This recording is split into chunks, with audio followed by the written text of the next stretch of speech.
make yourself at home. See what the hunks have to show. Come on into Smugglers Cove.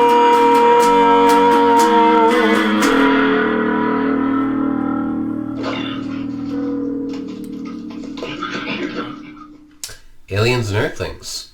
I'm Kutzky, the Space Pimp. I'm Tony Tallboy. Welcome back to another episode of Smugglers Cove. On today's episode, we will be continuing the juicy questions Logan Q Quickly has for us regarding family. Family. They've been getting juicy. They have been. Yeah, we've been learning bits and pieces of each other's family history. Some of it we know, some of it we didn't know. I suppose the learning. Didn't really learn what I already knew, just knew what I already knew. That's true. I learned it before. Yeah. Yeah, so. Like a study guide. Yeah. Yeah.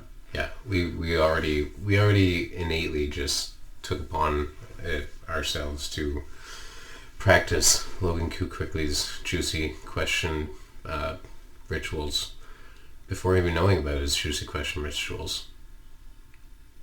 We did it in a less juicy fashion. I think that true camaraderie is much juicier than if you have a printout of this, obviously on stereotypical printer paper with like the perforated sides and the holes in it, and you bring that and it like unfolds when you're at a party. Yeah. And you're just like, alright, so who's the black sheep in your family? Like, I have very tenuous connections with my family and I'd rather not talk about that. And then they cry and jump through the window, which gets all the shattered glass in the punch bowl, and you just ruin way more juicier. I want to go to the parties you're going to. Or these fictitious parties. We need more of that. We could host them. Yeah. Just make sure there's a lot of windows. A lot of windows and punch bowls that are willing to be tampered or ready to be tampered with. I like this. Come to our party. We are hosting a Smugglers Cove get to know each other event. And by that we mean a make somebody jump out the window event. Yeah. Yeah. Don't drink the punch. Yeah, because there's a body in it.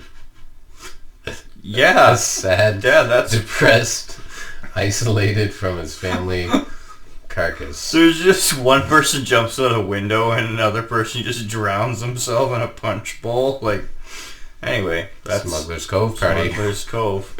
Exactly the opposite of like a Smugglers Cove party. Hunks know how to do it. Yeah, we have ways. We sure do. We do have ways. One of our ways. First things first. First things first. Alrighty, Roo. I've been waiting for that for a week.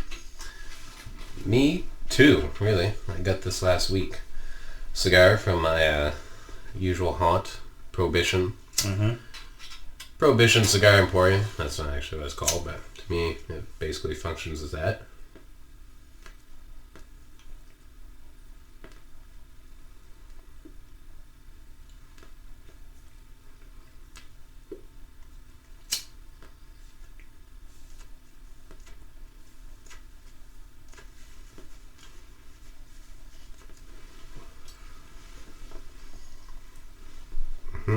Yep, Canadian winters. Better, worse, just...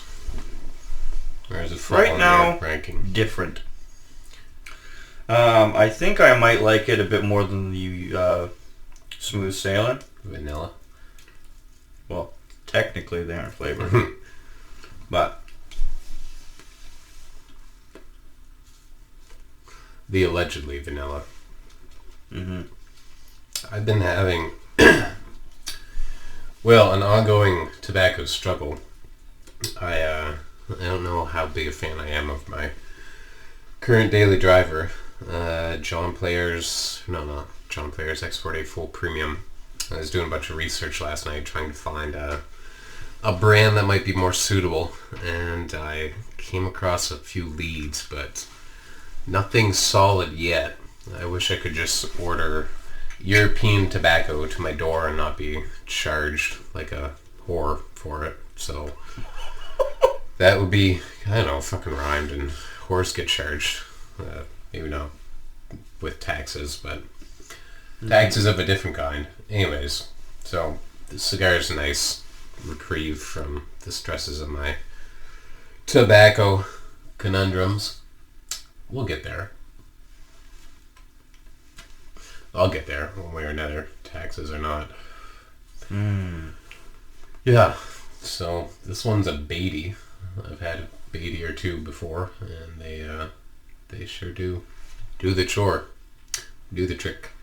I am a fan. They have multiple different sizes. This one's a bit thicker, more of a Fidel Castro-esque. Those are my favorite kinds, man. Like, to me, if I'm gonna smoke, I know we had our Victory cigars when we got our mics, but when, you know, like, I like a big fucking stogie.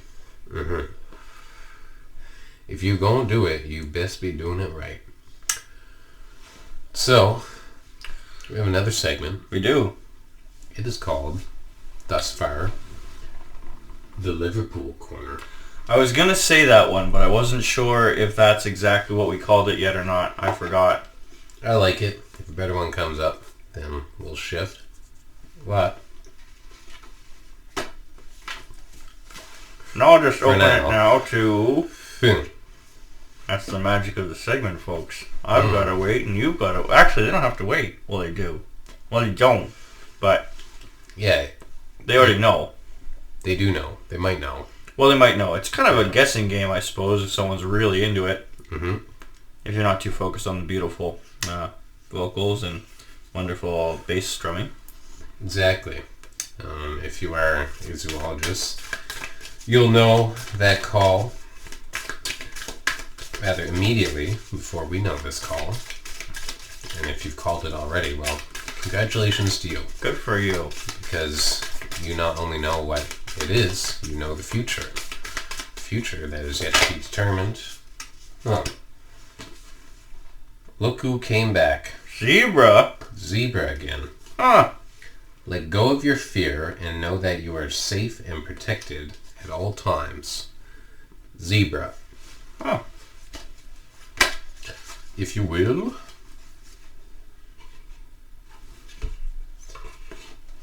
It's in the Z section. You know what? There are days where I'm just so thankful for our friendship. I would be lost without you. It's after A. Another solid clue. Whenever you venture into unfamiliar territory, it's quite natural to feel some trepidation. Your mind can create all sorts of scenarios as to what can go wrong.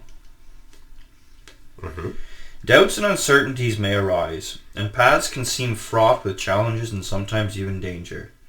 You may find yourself stuck at times, fearful about moving ahead. Yet much of what we label as fear isn't actually fear. I was kind of on the edge of my seat for that one. True fear is a vital, instinctual response to any life-threatening situation, and is triggered not only by circumstances or events, but even more so by what you think about those circumstances or events. Stay relaxed, yet vigilant, trusting that nothing can truly harm you and that your body will provide sensory information if there is any actual danger. If there truly is any threat, then your instincts will tell you what to do. Whenever you feel an exaggerated sense of fear triggered mainly by your thoughts, one that has little or no basis in reality, take a few slow, deep breaths. Call upon spirit helpers who have provided their guidance and protection before. Reach out to close friends or family members for reassurance and to help you feel grounded and centered. Recall those times in the past when you did feel frightened or were endangered and not only survived but came through intact.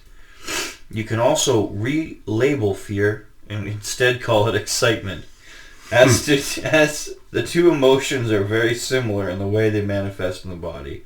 Most of all, trust your spirit guides, your instincts, and your friends to watch out for you. Associations: protection, guardianship, alertness, kind-heartedness, compassion, individuality, compromise, challenge, analysis, illusion, magic, sure-footedness, confidence, changes, agility. Zebra. Anything stand out for you?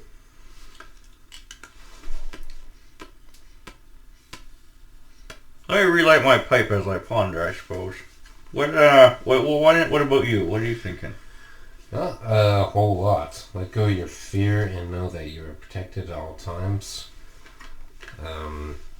Yeah. I am. Thank you. Me. Thank you, beings of yonder, for doing your job and keeping me in line. Oh, my pipe's still lit. Excellent. Trying to think of anything today that would pertain to. Protected, well protected. Fear. I don't really fear. I sometimes dread having to continue on in a version of my life that's not yet the one I want. Yeah. That's not really fear. I basically just circle around back to the whole book conundrum, but I've already touched on that well enough, so. Yeah,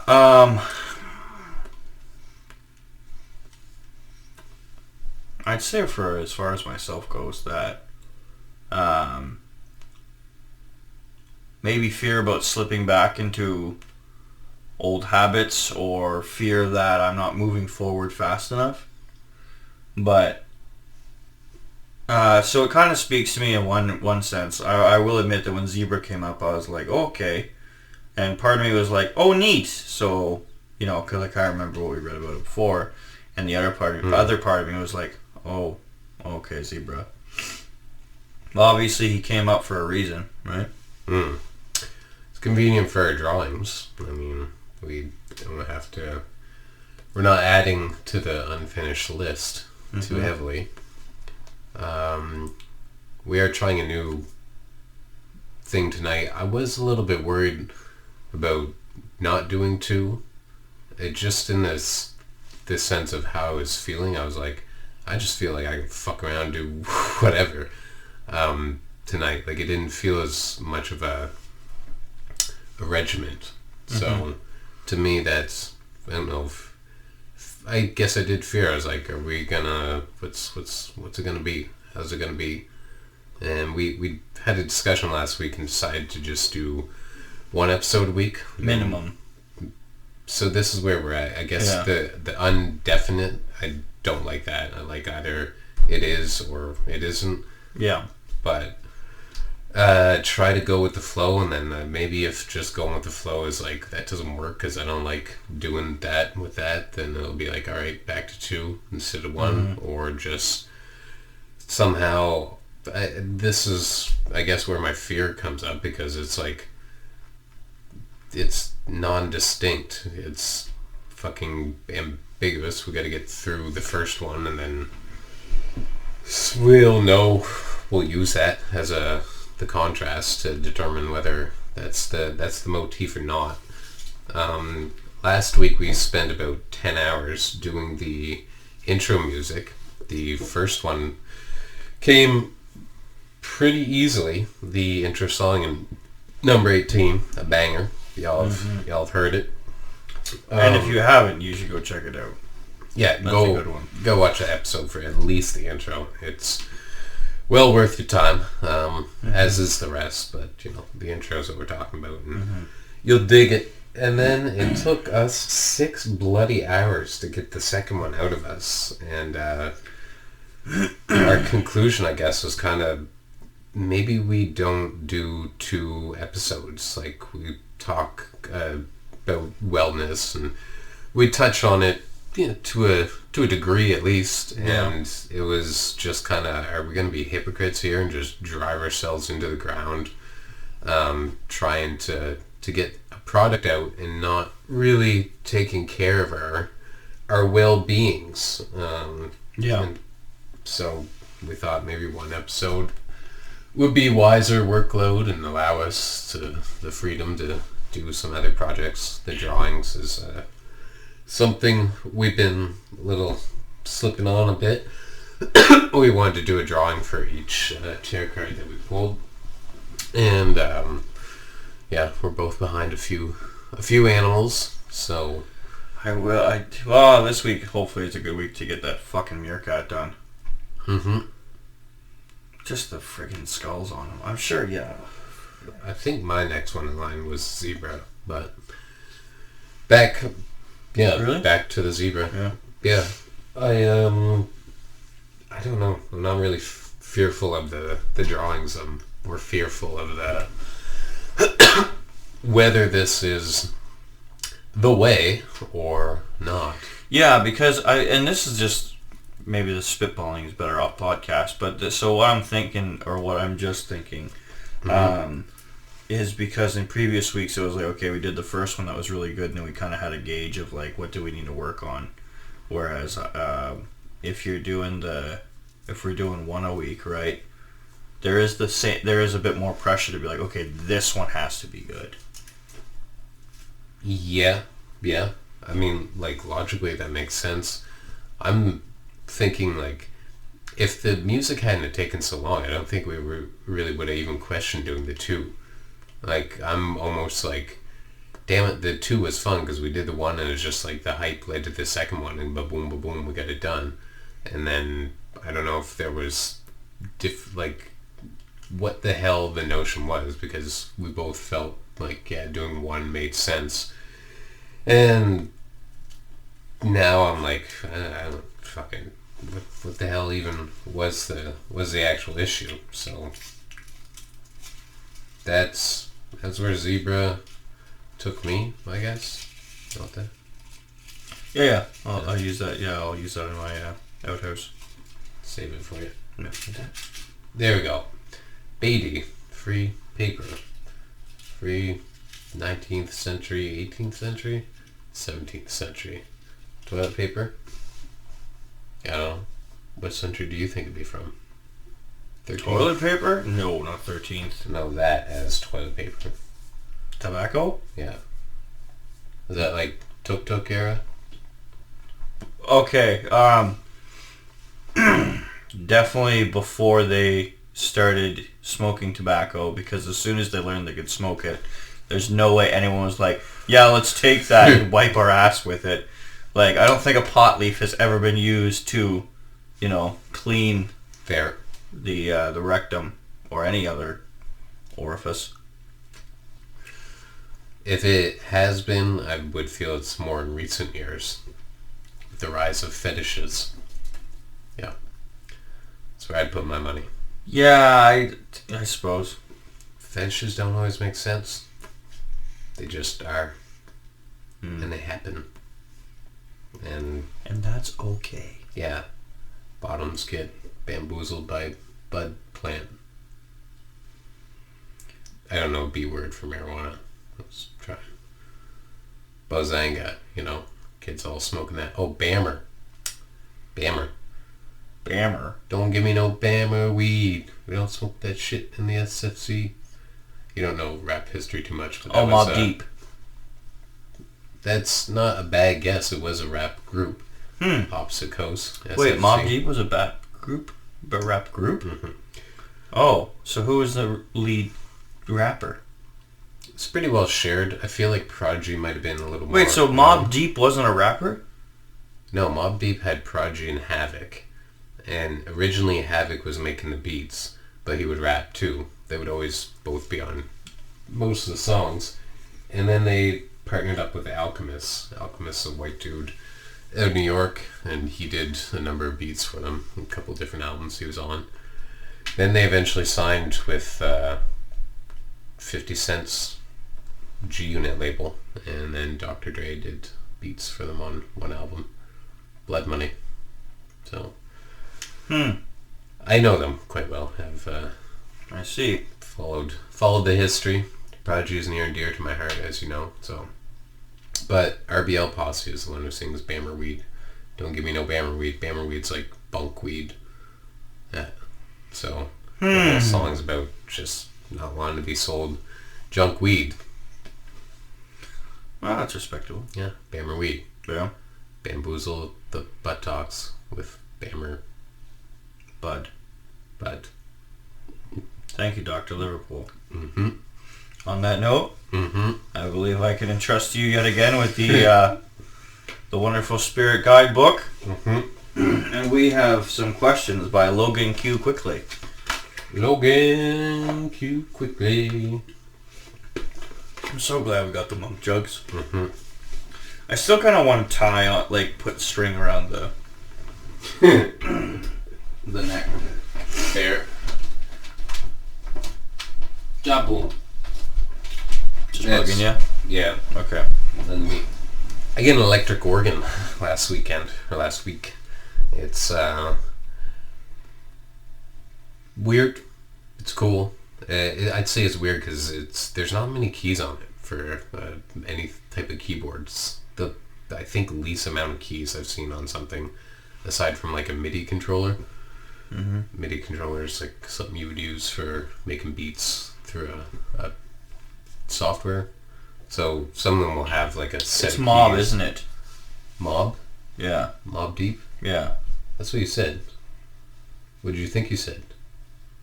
I always get it wrong. Yeah, I know. Mob Depp. That's what you usually say. Okay. Not Johnny Depp. Johnny Depp is Johnny Depp. Mob Deep is Mob Deep. I love Johnny Depp. Wow. So, anyways, you may hear said electric organ in the upcoming intro. Yeah, how many hours it takes us? Yeah. If it takes us 10 hours again, then we're just gonna break shit. I'm gonna break shit. I'm gonna be the one drowning in the punch bowl. He'll have leapt out the window. Smugglers Cove. They called it. An excellent finale. Alright, so where are we at, Cuts? I think we were at number 156. What's your favorite tradition in your family? You have a favorite tradition in your family? My family doesn't do a whole lot of traditions anymore. But I'd say that one of them was for Christmas Eve, we would, my brothers and I would, we go to the Christmas Eve service, as you do, which is always lovely. I love Christmas Eve services. Yeah. So, anyway, I love singing Silent Night. Just gets me every time. And then we come home, and usually we would be, we decorate the tree. So Jordan, Ryan, and I, Jeremy, if he was there, we decorate the tree, and then we would, that's while Mom and Dad were setting up for fondue.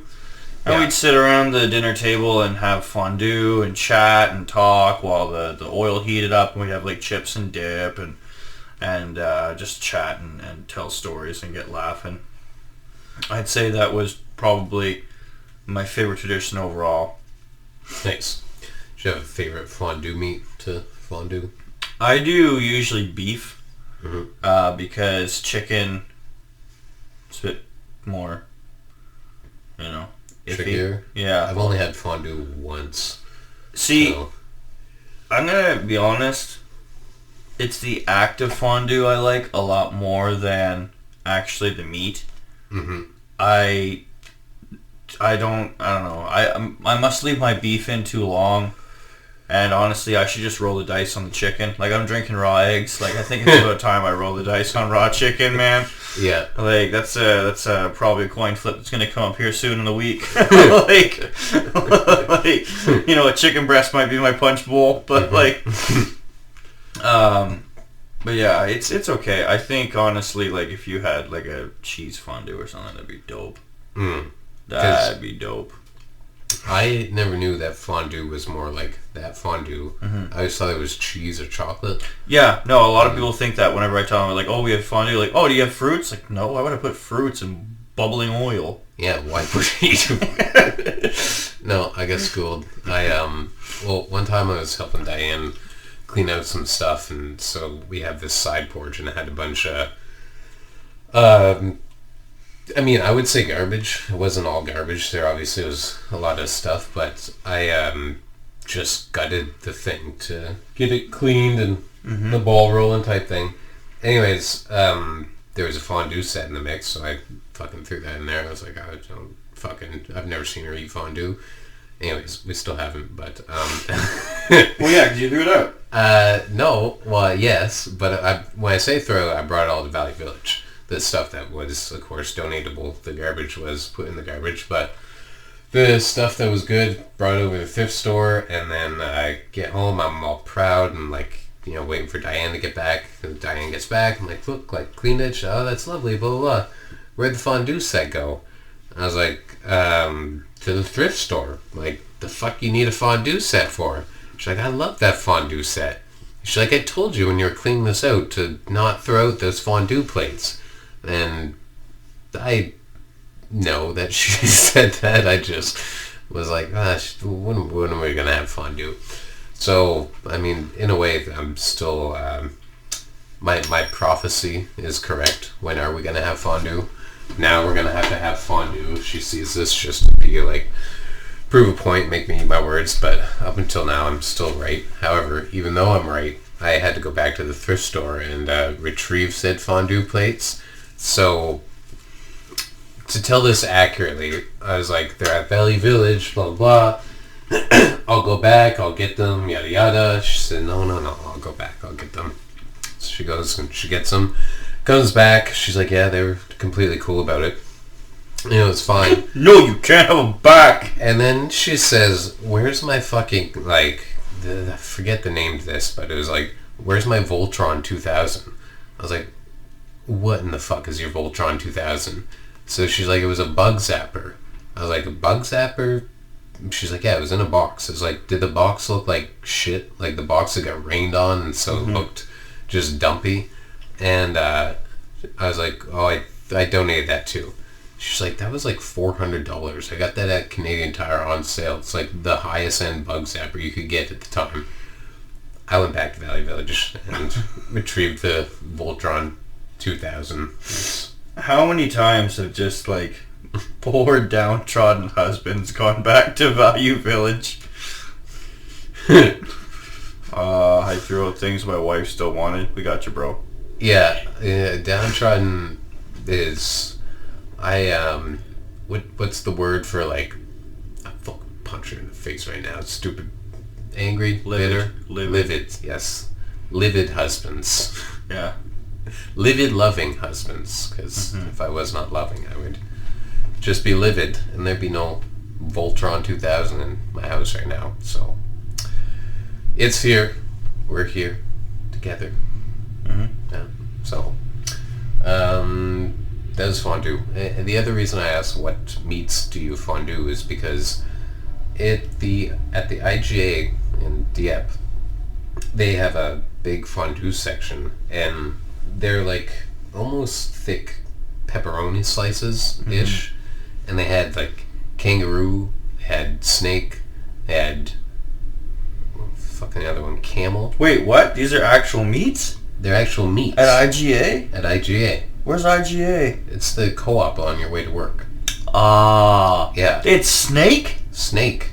That's why I'm asking. Yeah, we can go have a look. Ooh. The snake one, you're calling me on it, and that's the only one I was slightly iffy on. Kangaroo? But I know they had kangaroo, and I know they had camel. I know they had horse, and horse wasn't that crazy, but... Horse? It's illegal to sell horse here.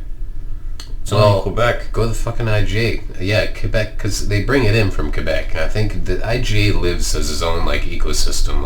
It's like Luxembourg. It's just, they govern themselves. Okay. Well, I mean, I'd be willing to try horse. I think, it's kind of like eating dog. It doesn't make much sense to me, but I'd rather try horse than dog. Well, this is also partly how I learned that fondue was not dipping fucking fruits and cheese and chocolate. It involved meat and oil. So I really hope there's snake, though. I hope there's snake, too, so that I'm not telling a lie, and also that you can see snake. I wonder how raw I can eat snake. As raw as you fucking please. There's no limit on that. It's what will be the aftermath. It's true. Alright. I wonder how well cooked you need to...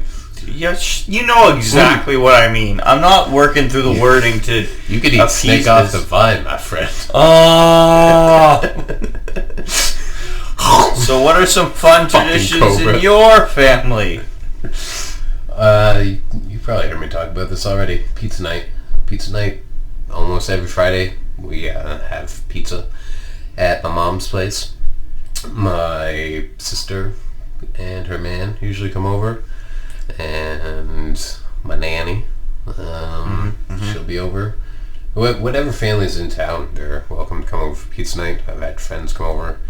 You'll have to come over for one sometime. And we just have pizza. Do you make pizza? It's a mix. My mom will make it typically, but we've ordered. If we order, she's a big fan of Vito's. My sister and I vote Domino's, and that's how she usually vetoes goes down. your request. Sometimes she does.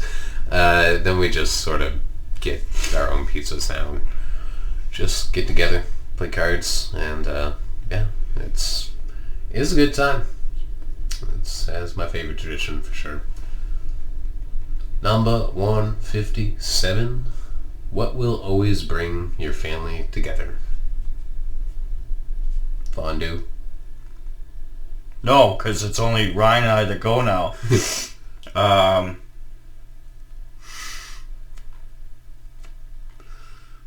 gonna be morbid and say a funeral. I don't know if that would work either.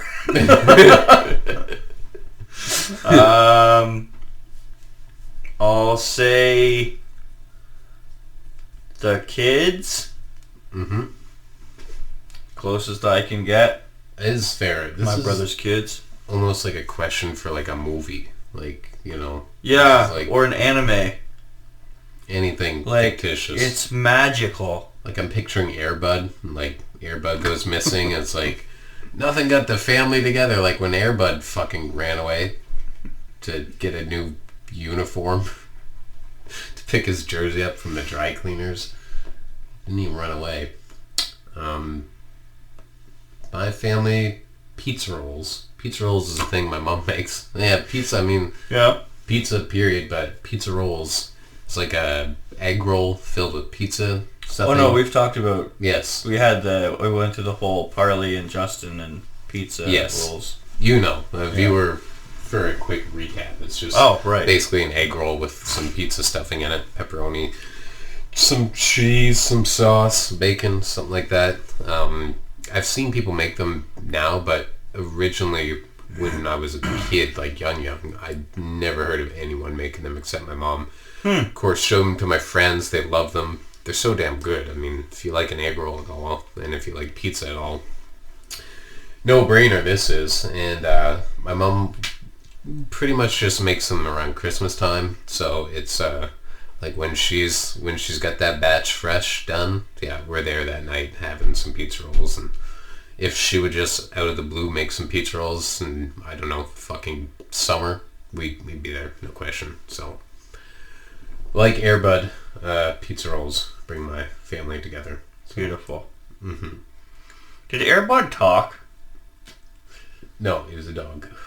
Well, that's why I'm asking. He just was really good at football and then basketball and then hockey, wasn't it? Probably. I don't know. Okay, yeah. so you were not crazy for wondering if he talked. The dog fucking was a pro athlete. Well, no, but that's the thing is like I hated those like '90s talking animal movies except for Homeward Bound. Mm-hmm. I liked Homeward Bound, but like even as a kid, when the animals talked, I just no, I don't want it. I don't want it. I don't want it. Unless it's a cartoon. Right? Yeah. Like live action talking animal films, unless it's Homeward Bound, not my jam. I want the animals silent. Fair. Or if not silent, at least not coherent. Air Bud just did the he'd bark and you knew what he was meaning. Yeah. Like Beethoven. Solid dog movie. Beethoven. He didn't say a word. No. It was just Beethoven. Amen to that. I forgot about Beethoven. I used to watch that a lot. I only just remembered it now, and I'm glad that I need to go somewhere and find somehow to watch these things. Yeah, well, is obviously the most streamlined way I could have said that sentence. That's what we get to do after the episode is watch Beethoven. Smugglers Cove. Smugglers Cove. This is what our workload now looks like. While Tony gets around drawing the fucking meerkat. Number 158. Is anyone in your family a character? What makes them so unique? I think you're looking at the characters about their families. Then check out the question underneath. Yeah, who is the black sheep of your family? Like, I mean, these don't necessarily... I know, likely, that they would be, but black sheep could be, a lot darker. Characters like, Grams. Wish you'd stop calling them people. That's where I was going. Well, and in that case, if we're going by that standard, then my whole family's a family of characters. Like... That's not what this question is. It's more like, it's not like you have to have an answer for this. It's just like, is anyone? Like, if you're all characters, then it's like, it's just family. No, but I mean, like, we're all very different people. Like, would you like to list what makes each of them unique then for us? I know. So pick one. Well, then I guess I'd probably be the character of the family. What makes me unique? I don't know. Because I'm a whack job. Because I'm the black sheep. I never asked. Your brothers have curly hair too? Jeremy has curly hair similar to mine, more similar to mine. Ryan and Jordan get like more wavy hair, like it grows out straighter. Okay. But like Jordan's gets curlier than Ryan's when it gets out longer. I used to call him, Jordan used to have a full beard and grow his hair out long and would wear a robe that mom made him back like, I don't know how long, but anyway, he wore it for years and would constantly carry around a coffee mug. And so his name in my phone, as I've called him for many years, is White Moses. Coffee mug? Why the coffee mug? He loves coffee. Jordan just like, he stayed away from everything else under the sun. But like he'd be like, oh yeah, I'm just getting my energy drinks from work, and it's just like 3 or 4 cans of Monster. It's like, what are you doing? But yeah, I called him White Moses, and what's funny because like we'd be going to church, at my Baptist church, stuffy little place, wonderful place, but a lot of old people. Yep. So you'd have Jordan walk in there, just like hair everywhere in a robe. No. Okay. No, that was like the home attire. That was. Did he have his mug? You could have a mug. He might have brought his mug to church. I don't think he did, but maybe. Okay. It's neither here nor there. Yeah. But and then I had my head shaved. Like I used to bick my head down to skin. And one day, one of the deacons looks at my mom and goes, "Well, Sandy, the thing about your son, it's all or nothing." But I would say, well, actually, like Jordan, I would say is quite a character. He's really he's unique in a very wholesome way. I find like he's got his own troubles, obviously, but I really do admire my brother for just being himself and just continuing to pursue things that intrigue and he finds enjoyable. Like he was always the kind to do crafts and try new things, even if like I think he's a little bit like me in that he wouldn't research something, he'd just go ahead and do it, and it would maybe not work out that well. Like he tried to make his own wax stamps, which didn't work because you have to have a certain kind of wax. Okay. But he'd try a bunch of different stuff. I forget all the things he tried, but like one time I just come in like a wax seal. Yeah. Okay. Like stamping a seal for your stamp, but it's more of a seal. Yeah, seal for letters and stuff because that's what we do nowadays. I just picture him mailing these letters and just wax like dripping down the front of it. It's a wax stamp. Like, why wouldn't you just do a wax seal? I want to do a wax stamp. Okay, yeah. Okay, well, you stamp, but, Yeah. But he also one day I came into his room and he was just like, I'm making a hide-a-book. And he just like bought a thrift book and just glued all the pages together and then proceeded to like X-Acto knife the shit out of this book. He was always really artsy and really crafty. It's something that I admire about him that I wish I had emulated a bit more in my childhood, but no time like the present, except I have a lot of job days. Yeah. But no, I would say my brother Jordan's quite a character, and I really do love that about him. It's all good to me. No, I love my brothers, but my brother Jordan is truly unique. He's his own special kind. Good. We need those in the family. For me, mine's my grandma, my mom's mom, Nanny. She's a character because she's from the good old days when we were not soft like we are now, and she says it like it is. Says it like it is no longer said. I was gonna say, says it like it was. Yeah, that's better. As it was, and she's hard. You know, it always reminds me of we have evolved, but not as far as maybe. I don't know how far people think we evolved, but it's sort of like all right. There's merit in the old ways too. The classic, like, don't throw the baby out with the bathwater. Have we thrown the baby out with the bathwater? It just reminds me constantly that the things that maybe particularly the PC police are fighting against are not as devastating as they may think, and it sheds light because she exists as a person with thoughts that may not be what are advised or popular or safe nowadays, and she's not a fucking monster. She's a lovely person underneath some words that might raise a few hairs. There's wholesomeness to her, so it's like we kind of got it a bit wrong. Yeah, well, like to talk paint about these, right? or to villainize these people, and I suppose this shit is probably a bit I'm just said enough. Saying the pendulum's swinging back. I think we are going to see, not necessarily maybe a return to those days, but we're gonna the PC police are gonna have to die down for a bit.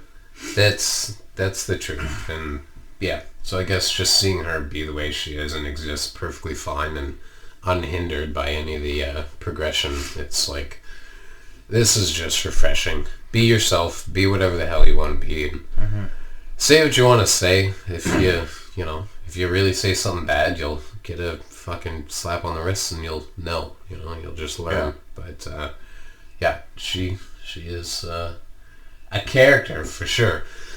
She's also kind of like, I don't know, I could picture her on any sitcom show where it's just the grandma, just like, the kid walks in with funky colored hair and the grandma just kind of rolls her eyes, and that's my grandma. So that's the answer from me.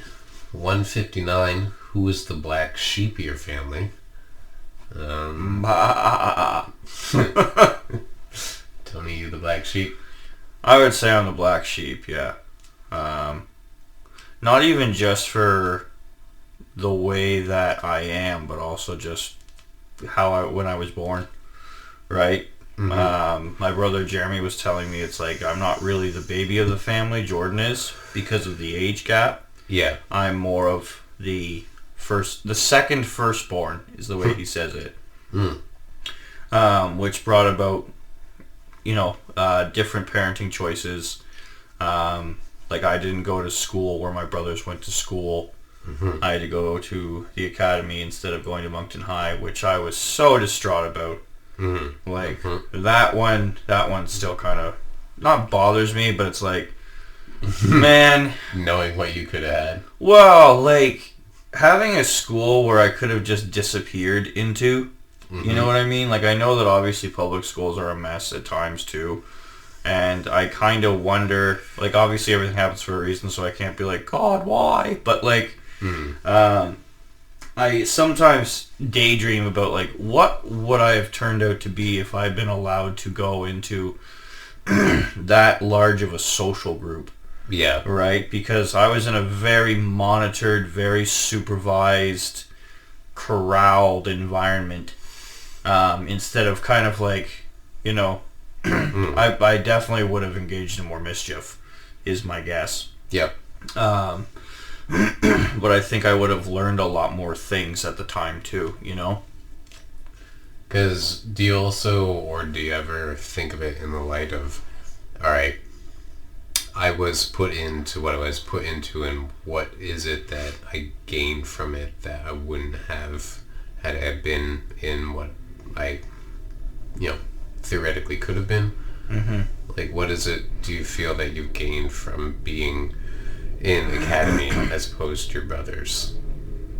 As opposed to my brothers, I don't know if it's so much opposed. I think that the academy might have been the right choice for me simply because I had that more mischievous or temperamental side, so I had to really rein that in, right? Because if I was doing the public school and I didn't have that constant threat of having my mom just down the hall, right, then especially being someone who hated school so much at the time. Like, just to paint the picture for the viewers, Tony's mom was a teacher at the school she attended. So. And a school of 150 kids, K to 12. I was in a graduating class of 6. Okay, so even, not only closed in by the parent being down the hall, but like by the numbers. Literally, it was like I don't want to say like a prison school, like it wasn't, but it very much felt like, you know, you were heavily monitored. Like at no point were the teachers not in control of the situation, which meant that also we had there wasn't the same dangers as public school. Yeah. You didn't have the drugs, you didn't have the bullying, you didn't have, you know, drugs, bullying, basically. I don't know.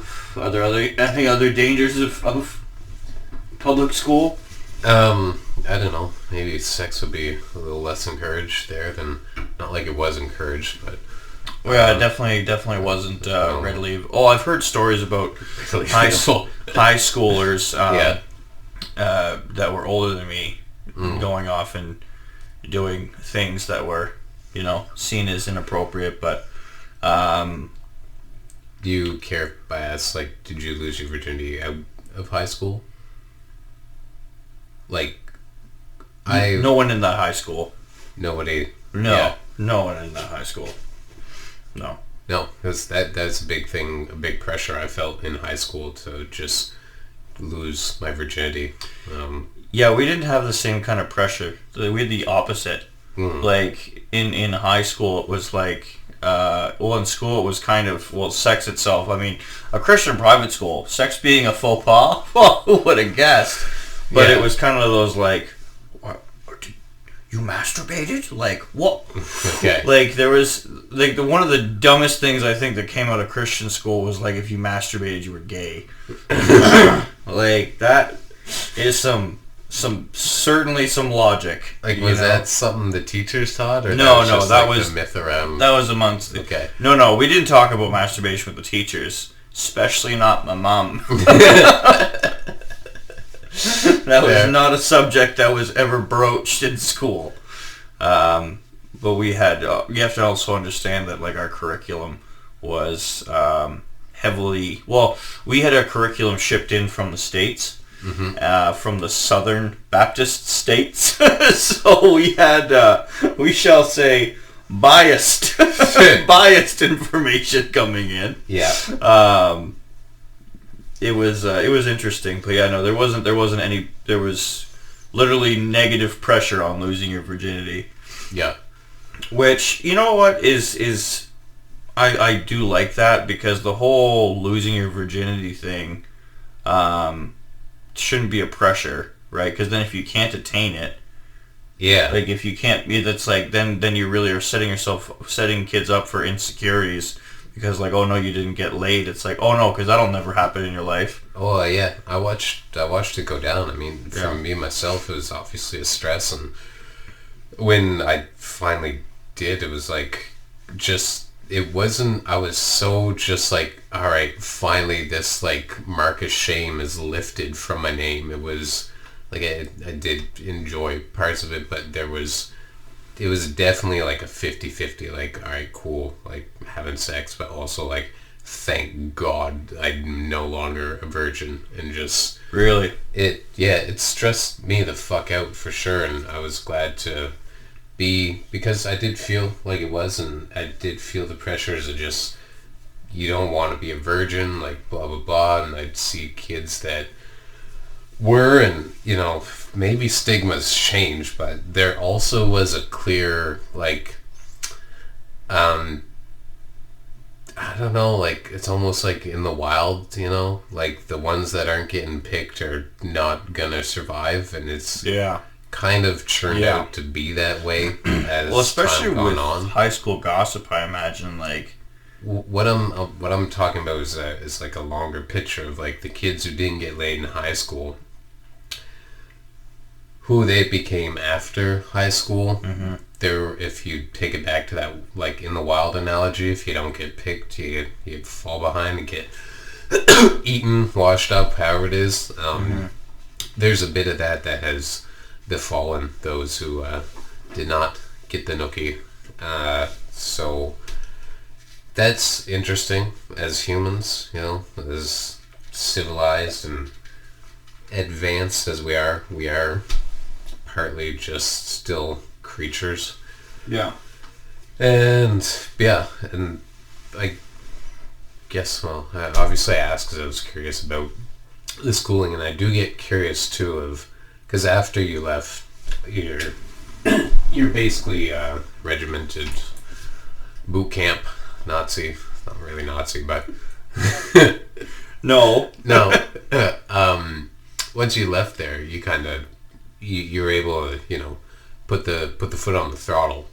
And I've seen this similar thing happen with kids that were pretty goody two shoes during high school and then get to university, and like they just do everything that we were doing at 16, and like it's not as cool a look when you're 20 being like shit-faced, or just even like simple, like real stoked to be smoking weed. We hung out with a guy who was just like, man, and it was like, alright, I can't put up with this from you right now because I'm no longer 14. And when I was 14, we did do this shit and it was dumb then. Now you're 19, 20, and we're, you know, a little more sophisticated than we once were. And it's, See, so I went to college for video game art and animation. mm-hmm.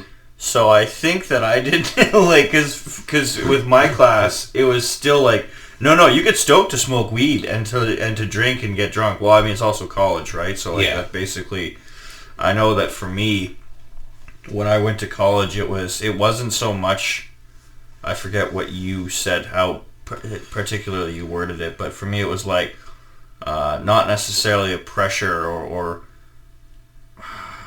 I said foot on the throttle. Foot on the throttle. You were free, so it's like, let me taste this. Then exactly, that's exactly what happened. I was like, let me taste this, but then Noah was standing there being like, okay, but like, breathe in between bites. And I was like, let's go! Because to me, it's easy to pick it apart, like, alright, had it have been this, it would have equated this. Like, had you have been drinking with your friends at 14, you would have learned the ins and outs of it sooner, and you would have actually had a collective to do it, rather than whoever, from your stories, it was not like a gang of y'all just getting into it. Like, No.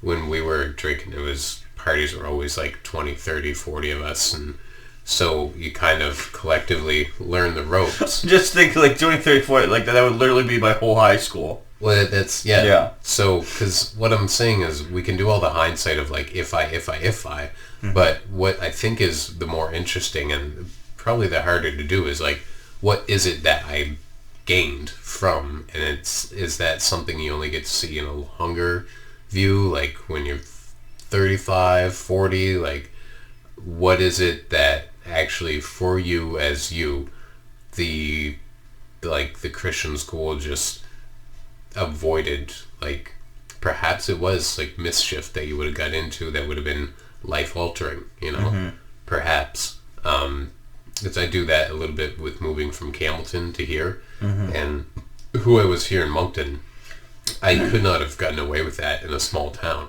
I think I would have had quite a bad rap and just, maybe brought some shame to my family or something like that.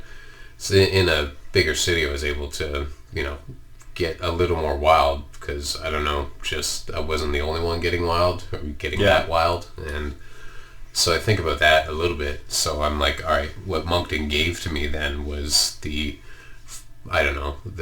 sort of freedom to be wild and not be fucking slammed with direct repercussions and repercussions that may have affected my family. So perhaps that is as simple on your end. I don't know. I just was kind of wondering for you what it would be. I'm not trying to put that on you. I'm just putting the notion of. No, I really. What is it? This is where I kind of teeter-totter back and forth, like with public schools, is I kind of go, would I have gotten into the drugs and the alcohol earlier and then just ran with it harder, but, or would I have been like still at an age where I could have built up the courage to be like, no, I don't want to do that. And then had actually the experience of saying no and actually learning who friends were. Because what I find too is that because my social group was so small in high school, right? I didn't have, I really you were all friends. You had no one else, right? Yeah. So then I went to college and people were, well, not just from college, but the people that I met outside of college wanted to hang out with me. So I was just like just high on my own supply of like, holy fuck, people want to hang out with me, so therefore like I should hang out with these people, right? Like I wasn't as socialized as I could have been, I guess is what I'm saying. I lacked a fair bit of socialization because I wasn't able to do anything outside the school, basically, other than hang out with my friends from school, because my mom didn't put me in, programs or anything like that. So, like, I basically went to youth group at my church, which was 4 kids, or 6 kids, or maybe 10. And most of them were kids that I grew up with. Or I hung out with my friends from church school, and I didn't have, there weren't neighborhood kids that I'd hang out with. There, I didn't have any after-school programs. I didn't do sports, so I didn't travel or go try new things or anything. Like, just I think that if I'd gone to public school, I would have come out much more socialized. Yeah, because there's one thing I want to not fully flip the script, but flip it a little bit, because you see this too with a small town. But anything that's smaller and concentrated, there becomes an appreciation for one another that you don't get when you have just a huge pool to pull from. Like, people get this almost disposable quality to them when there's so many of them. It's like, oh, well, they said this, and like, I no longer like them. Whereas if you're in a small town, it's like, they may have said that, and you may not like them for saying that, but you can't really just dismiss them out of your life because they're there still. Like in a big pool, you can avoid them and make it almost seem as if they don't exist. And I would say that by having the concentrated sort of upbringings, for a lack of a better word, but that experience, it gives you a little more appreciation and patience with a person than you might have had otherwise. And I do feel that look at it too. You have patience with people and tend to be kind of understanding. I think, and that's part of what I'm learning now, and as I've been learning, is like, I think I've had too much patience in the past. So now for me, it's learning that you don't need, like, it's good to have patience, but you don't need all the patience in the world. Like, there are some things, even if it comes just to like patterns with people, to understand that people aren't just going to leave because you disagree with them over one thing, and if they do, then it's like, okay, well, then obviously that's not a strong bond. Yeah. A bond worth, growing and nurturing. Because that's what I found is a lot of with my relationships is like, oh, I have to go along with it because if I do something that they don't like and they don't like me, then where else will I have to go? Like, what other options do I have? So there's a flip side to either, like valuing people too much because you're so concentrated, or valuing people too little because there's such a plethora of options. I was thinking about this with in a even like take this and then apply it almost globally right now with the concept of people talking about like toxic people and cutting toxic people out of your life. And I was sort of wondering how much longevity is there in that? Because if we just keep cutting people out whenever we perceive them as toxic, it does, right? And so obviously there's no, where does that go, right? So if you go overboard and you just keep cutting people out, eventually you'll wind up with nobody around, and it's like, who's the toxic person? There's obviously the catch-22 of if you're preoccupied with who's toxic and who's toxic and who's not toxic, chances are you're probably a bit toxic yourself.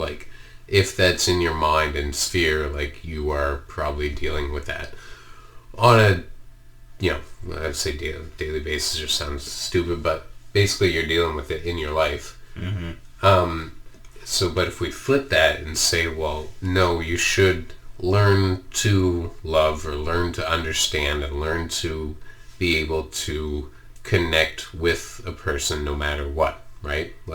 Obviously you'll have varying degrees of bonds and strengths and friendships, but no matter who it is you encounter, be able to kind of find something that is that at least maintains peace. It doesn't destroy, doesn't label them as toxic and kick them out. It allows them to exist somewhere in your sphere.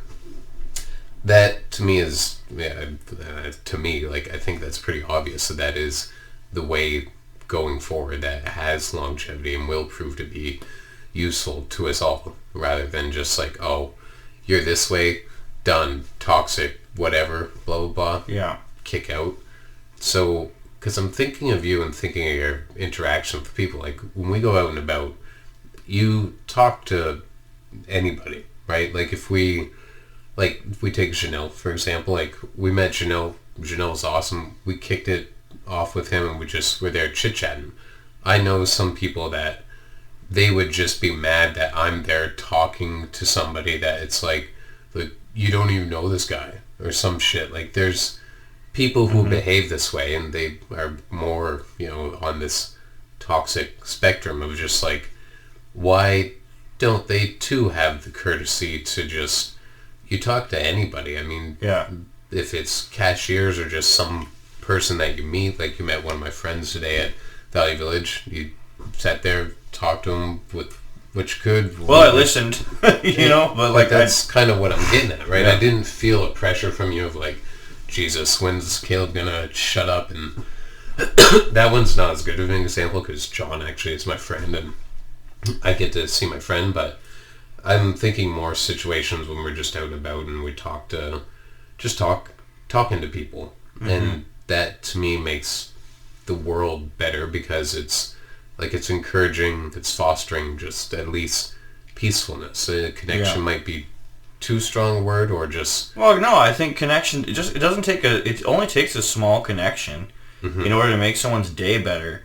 And the way that I look at it is I've been a cashier and I've been, obviously on the other side a lot more.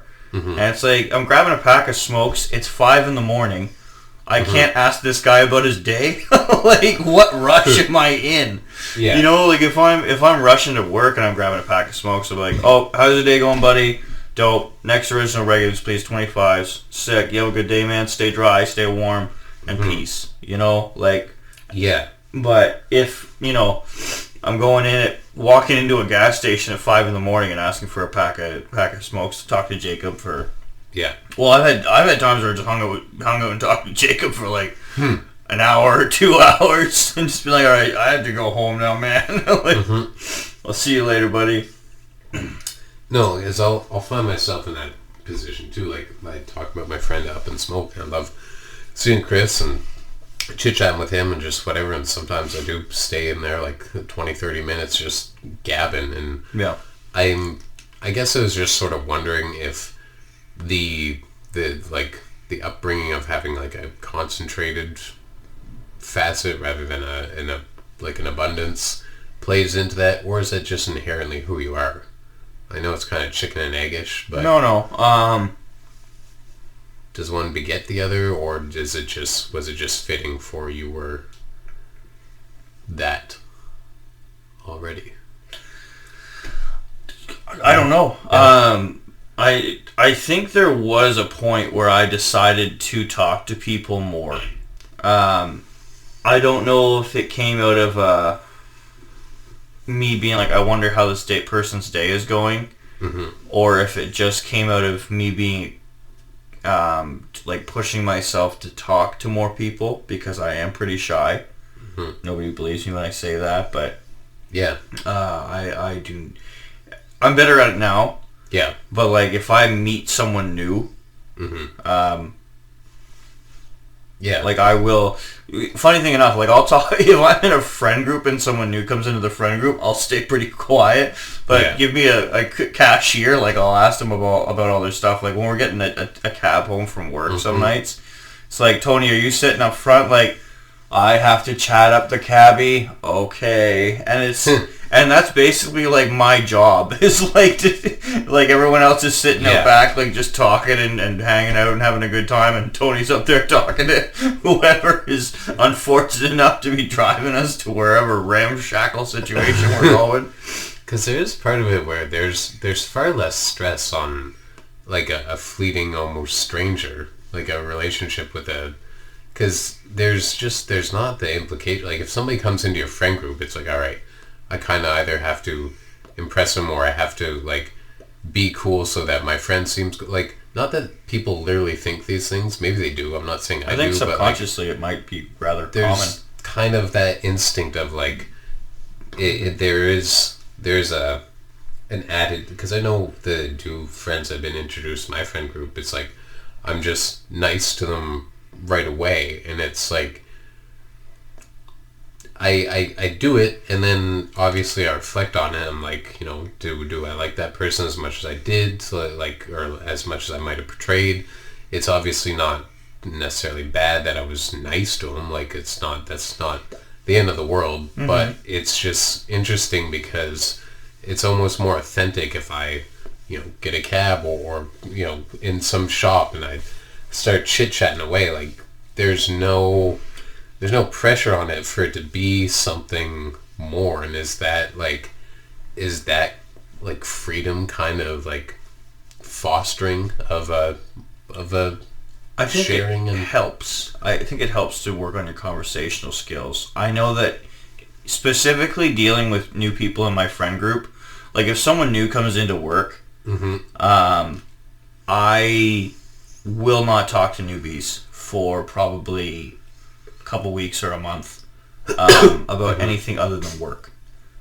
Like and that's a bit exaggerated maybe, but if it's a friend group, like actual friend group, I stay quiet for a good long time during the initial interactions because I need time to figure this guy out, you know, or figure this girl out.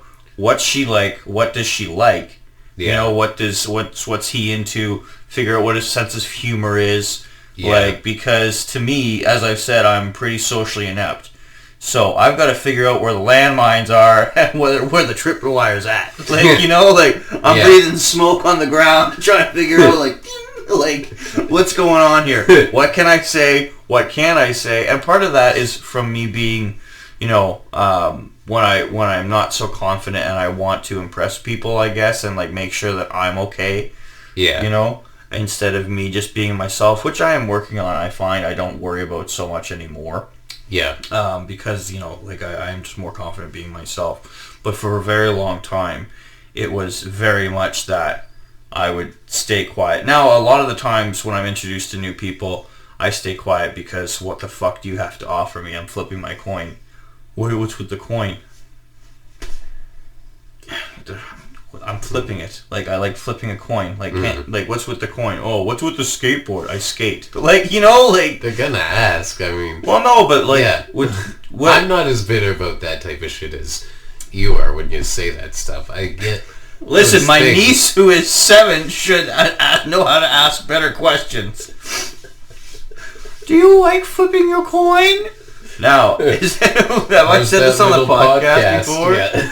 Okay, yeah. I was just... Is there a gun to my head? I think we can infer then that I like flipping my coin. Ask me why. Ask me why I like flipping my coin. But anyway.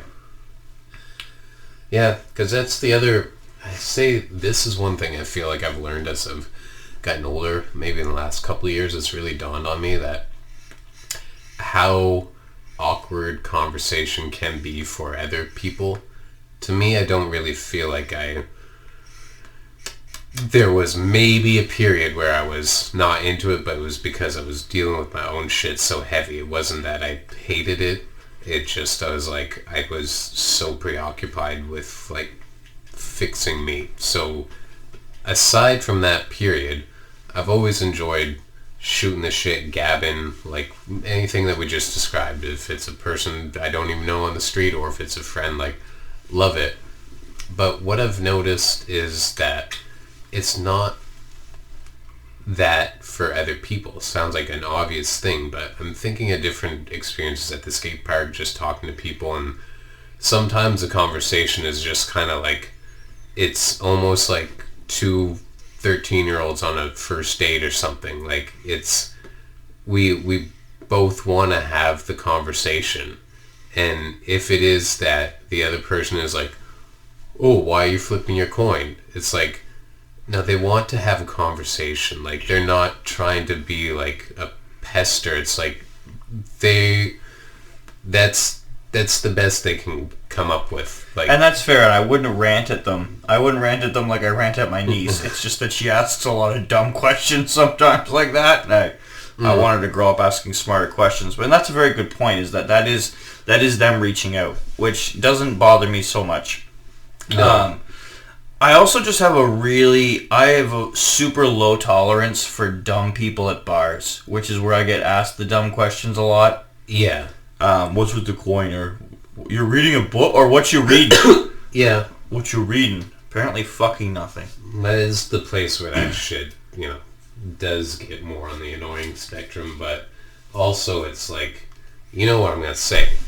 Drunk people at a bar, the fuck else do you expect? I've been told that too. It's like, well, what do you expect? You're reading a book at a bar. Okay, that's fair, but I don't think it's unfair of me to hold people to a bit of a higher standard as far as conversations go. Yeah, and that's where it's like, that shit's better suited on just making yourself reach your own standard, because the rest of us, like, fuck. If y'all met my standards, we'd all be fucking smoking Viceroys everywhere. Viceroy would never get continued. We already know what my world would look like. There's fucking Man playing from every speaker in the goddamn place. Gray is just banished, outlaw. You go to jail if you wear sweatpants. Like, I do have a higher standard for y'all, and it would be conducive if you upheld it. However, I live with the rest of you, and you do have the freedom to be yourself as you wish to be, just as I do myself. So, thank you, and we shall reciprocate each other with these rights to maintain peace. What? Until you learn that I am right, Gray should be banished. Yep. And Viceroy should be motherfucking reinstated in Canada. Fuck you, Viceroy. Fuck you, Imperial Tobacco. What you doing? Give me back my smokes. Fucking pricks. Anyways. Time for another question? Yeah. Nothing I wanted to add is that pertinent. Yeah. Number 160. Do you think friends or family are more important? You mean as like... I think you just kind of choose. I would say family, because family is just... Like, for one, you think of your mom and dad, and if anybody has a decent relationship with their mom and dad, they have seen you grow since you were nothing. Like, there's nobody on the planet that is that close to you in that regard. And so to me, that gives them a merit that, though yes, my friends obviously have watched me grow and they've been with me in different capacities at different points of my journey, and sometimes maybe felt more understood by my friends than my family. Family just has a quality that is beyond what you get from a friend.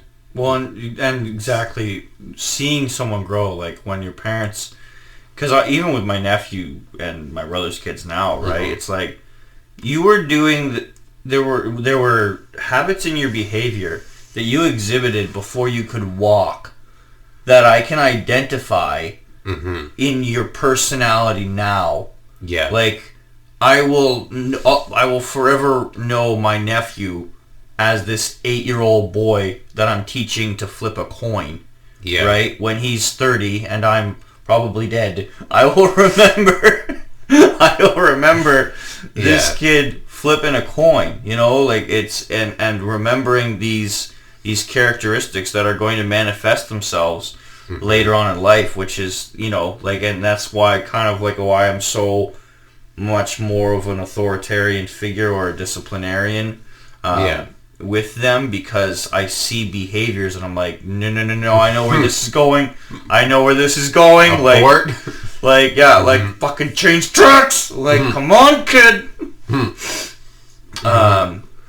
But I would say honestly, like, I love my friends, and my friends have become, well, and I'm in this part of my life, I'm learning not to take things for granted and to truly be thankful and appreciate, and to give my heart and my time, respecting my own boundaries and limits to my friends.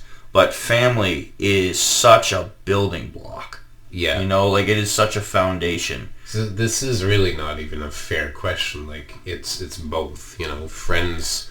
Where would I be without my friends? Like, and then of course there's that, you know, friends become family, right? Like, and that's friends are the family you choose. Yeah, that's another quote that goes to it. So fuck you, Logan Q Quickly, for trying to make us pick. Yeah, is wisdom a helpful tool? Yeah. Because I hate the divisiveness of this shit. Like, who's the black sheep in your family? If I have an answer for this, I kind of don't want to say, because it's my family and I don't want to fucking shame the black sheep. Like, yeah. Unless it's some lighthearted, like, oh, he always has the, I don't know, Gucci croc, like some stupid shit that the rest of us don't do that's harmless. Yeah, the black sheep, I actually learned this recently, is that black sheep used to be a very negative connotation because black wool was less valuable than white wool because you couldn't dye it, right?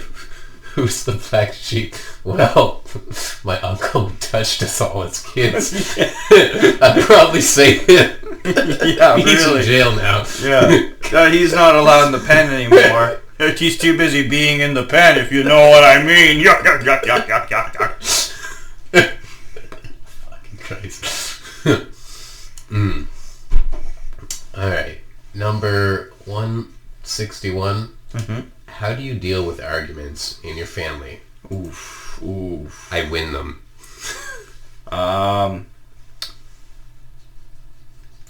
Usually we storm off and are very defensive. And then we bitch to mom and nothing gets solved.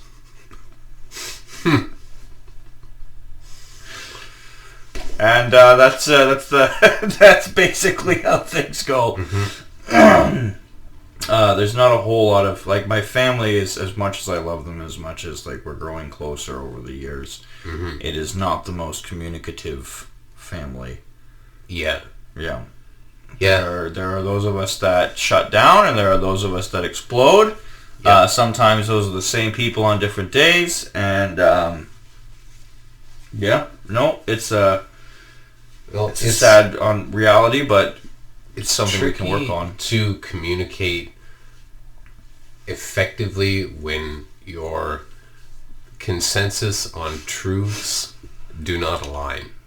It's inevitable for arguments if subjects or situations revolving around those come up because you're not aligned. So in a bigger picture, once the world agrees on or just period understands, you don't wear gray sweatpants and you only smoke Viceroy. Once we all understand that, we don't have as many issues. But say something like, reason why religions is so polarizing is because we have, like, there's freedom to be like, oh no, there's no God and the life is pointless and we all just die and that's the end of it. Like, you have the freedom to be a fucking moron. And so since you have the freedom to be that, you have the freedom to not be able to speak. I tried to say that through the cloud of smoke as if the camera couldn't see or hear, but that was a callback to the 10th episode. You should go back and watch that one too. That was a fun one. Hard to believe we're still not at 20. I suppose this is 20. This is 20. We are at 20. But I know, but like, you know, like, it doesn't feel like that long ago. I don't want to get too meta, but like that, how is that only 10 episodes ago? You know what I mean? Nature of time. If you want an answer. I don't know, man. Yeah. It's just odd. But like, it felt like it was, anyway. Yeah, don't take me off this roll here, because when I'm talking about us not having a consensus on truths, like that's fundamentally what's the current imbalance, or just imbalance period with us as a collective, is we don't agree on certain principles that are just inherent. We're getting there. Like, obviously we've talked about the PC-ness and the coming to being more sensitive to others and not just, you know, casting off certain facets. I mean, obviously that's kind of what we've done initially, but the sensitivity raises awareness and that lets us be more conscious of the person next to us and what they may or may not feel. Just the idea of considering what the person next to you might feel is a big step for humanity. So we get there in baby steps. You know, I always feel like Earth is the slowest fucking planet I've been to, but it's just because I've been places where this is done already. Anyways, with arguments, I think you get what I just fucking gave, and if you don't, well, give yourself some time and you'll get it. But I guess I'll just go into answering this question. The arguments in my family, they do fall around the parameters I just said. If our consensus of truths don't align, then we have disagreements, and the disagreements, we're fairly decent at, you know, sharing each other's side. It still forces the other person into a point of either understanding, like, for me to understand why they think that way and put myself in their shoes allows me to allow them to be how they are and not feel the need to disturb them with what I feel is the better perception.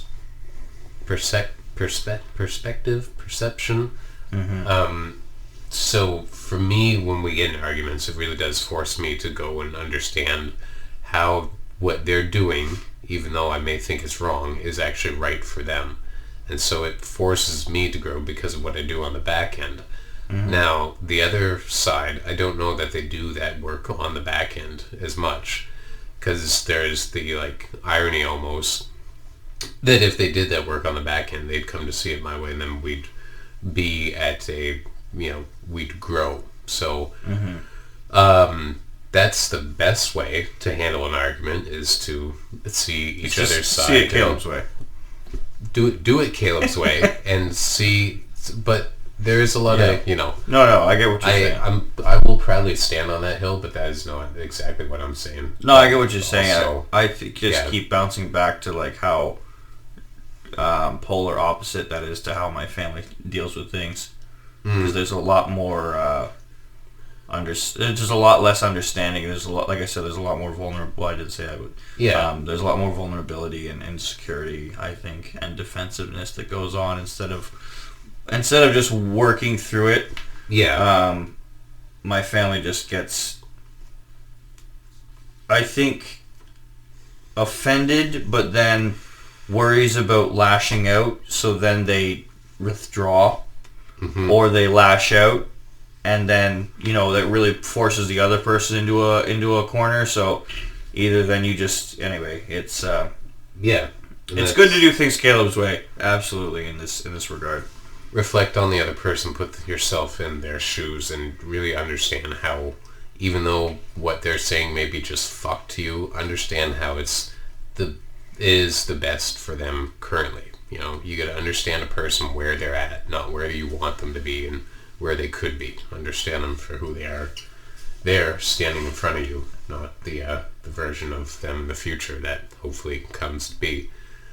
Because I do think if I just think when I was 16, getting caught with weed or something and having arguments like that, it was same type of idea. Like, Mom, I'm not fucking shooting up heroin. Like, I'm smoking some weed with my friends, and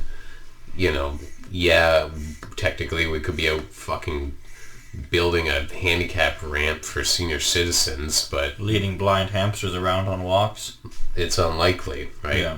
So it's just pretty natural that kids are, experimenting a bit. And nowadays, like, we wouldn't even have, that was an argument then. That argument just could not happen now because we've both grown. Like, she's grown to an understanding of, like, that was kids. And obviously weed being legalized helped her perspective change and not, kind of view weed and heroin on the same level. But I was thinking about that just today or the other day about people who put I was thinking cocaine. Putting weed and cocaine on the same level is just like, you obviously don't know anything about either substance. Like,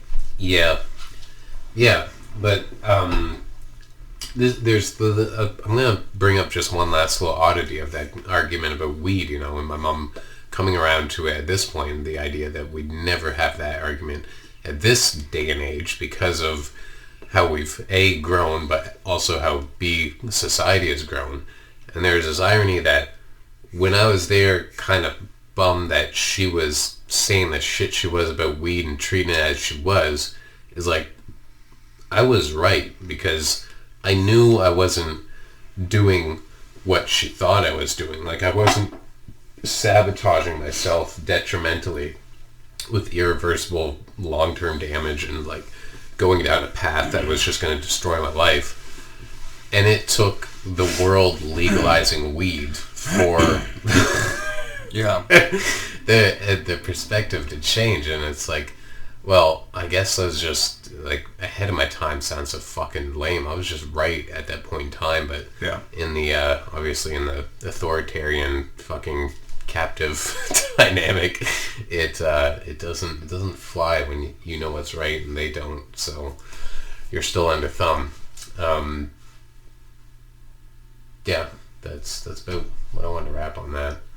Yeah, my family, when it came to, like, between myself and my parents, there wasn't any kind of argument that I could give that would matter.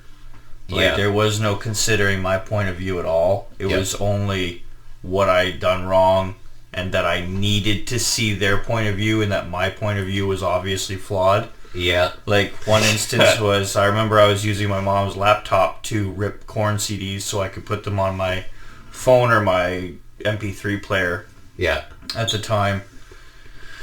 It was such a slow machine. Anyway, so my mom comes in and she's like, what are you listening to? I was like, Korn. She's like, well, what do they sing about? And I was like, actually, he sings a lot about how bullying isn't right and how people have hurt him and like, dealing with those emotions. Yeah. And my mom, like, I can see that was too smart an answer. Like, she thought she'd caught me. And so she, like, sits there and, like, what kind of language do they use? Fuck! Like...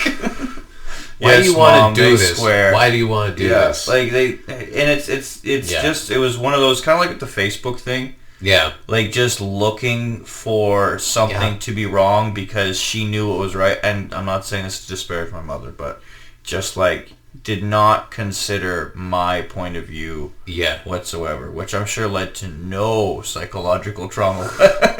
Oh, this is shit, man. It's straight up, like, God bless both our moms, and you know, most moms who did this out of a point of concern. Well, absolutely. I know my mom did it, you know, but also it is fuck brain behavior. Like, you gotta ease up on the reins a little bit. Yeah, you're in here for, like, just itching for a fight. Like, you wanna, I give you an answer that suits what you want, but you're not in, like, are you in here to like, for my own benefit, or are you in here to prove a point, chew me out and like basically tell me I'm, you know, listening to the devil incarnate? So what you want to do, Mom? Call a spade. And I mean, want a tango, let's fucking go toe to toe. I was pretty proud of myself for defending Korn in that manner, because I was like, yes, I got it, you know, like, I made a good point, and then Mom was like... I'm impressed by you, too. I fucking thought that was a very clever answer. Yeah. And, like, no, did not fly, because something was going to be wrong with that CD, no matter what it was, unless it was a Christian CD, you know? Like, there was nothing I could have done. Welcome to early millennium parenting. Hopefully you kids do not have to deal with that as much. Well, they don't have to worry about CDs at all. Ask a kid how to rip a CD nowadays, man. Hey. Why would you bother? Yeah, what's a CD? Dinosaur. Yeah, like, there's not a drive for that in my laptop. Like, you're gonna put that in your horse scramble? Well, like, Dusty keeps going like, Tony, you got a CD player in your tower, because it's fixing my computer. Like, you got a CD player in your tower. You want me to take that out? No! Like, I want to be able to watch movies, Dusty. I've got fucking DVDs. I have binders full of DVDs. When I built mine, I fucking ripped the old CD thing out of my old tower and put it in for basically that reason. Like, I want to rip the CDs to my iTunes, because, I fucking take a horse to work. Like, it just... Well, why wouldn't... I don't know why you would not want access to that technology. Like, my new phone, has no headphone jack. And it's just like, give me something. Like, so now it's, you know, then I had to scramble to find a cord that fit my Bluetooth headphones that I haven't turned on in 3 years. Yep. And then, like, okay, cool. Now I've got to remember to charge my Bluetooth headphones and bring those with me places instead of just having my big fuck-off gamer headphones that are just too big to miss. Like, I just want to plug those in and walk down the street like a maniac. Why can't I do that? It fucking worked. It fucking worked, guys. It worked. If it ain't broke, don't fix it. Yeah. It's just... Advancement to what point? Yeah, like, I gotta buy... and I mean, eventually I'm gonna have to buy some new Bluetooth, too. Bluetooth, I am not, like, I'm conspiracy theorist on Bluetooth. Yeah, you told me, you don't like Bluetooth. Fucking, like, I sense it when it's on. I do not think well. I'll be up, like, if Diane has hers on, because she you know, she'll sync it to the car or whatever, and we'll go up and we'll be talking, and I'll be getting angry. Like, I won't be actually, like, being mean to her or something, but I'll just be, like, my thoughts are, like, it's, like, they're getting squeezed, like, I don't know, the fucking funnel that they come into my brain is being restricted, and I know it's the Bluetooth. And it's true, I turn it off, and then, boom, it's gone. Yeah. And, like, I know it's the Bluetooth. At the very worst, you could call it placebo. However... I'm there, it does what it does. When it's off, it doesn't do what it does. So, placebo or Caleb's right. Time will tell. But it's the Bluetooth. And I know what it'll tell. Yeah. Also, I want my headphone jack back. Please come on. I read this number 63. Do you like your mom or dad? I read it like that earlier too. I was like, we're skipping this one. Like, I don't know if my parents will ever watch the podcast. Do you like your mom and dad? Although when my dad asked me the other day about where he could find it, that was scary. But yeah, I know my mom's chipping away at episodes, and she hasn't said good or bad. I mean, there's nothing on here that I'm like, you know, all the stuff that would shock them, that's already been done. This is smooth sailing, Mama, Papa. You're safe. Like the zebra, you are protected. I don't know if my dad could put up with me talking for 3 hours. Like, I feel like Dad would be like, I need to watch a cop show. There's a credit card bill I can make a payment on somewhere. Like, Yeah. I don't think either of my parents are sitting around watching Smugglers Cove. But my mom does put the stickers on her laptop, so it's pretty dope. Appreciate that. Yeah. Yeah. And our friends put them on their floor fans, too. I saw that. That was really Very nice of them. Yeah, thank you, Natty. Yeah. And Natty Justin. and Dee. Indeed. Yeah. All good people. Yeah. Number 163. We still haven't answered it. We just talked about, we just bypassed that completely. Number 162. Do you look more like your mom or your dad? No, we didn't do number 162. Oh. What's something your family doesn't know about you? Not much, man. I like forced transparency into our lives because I hate just sitting in the dark.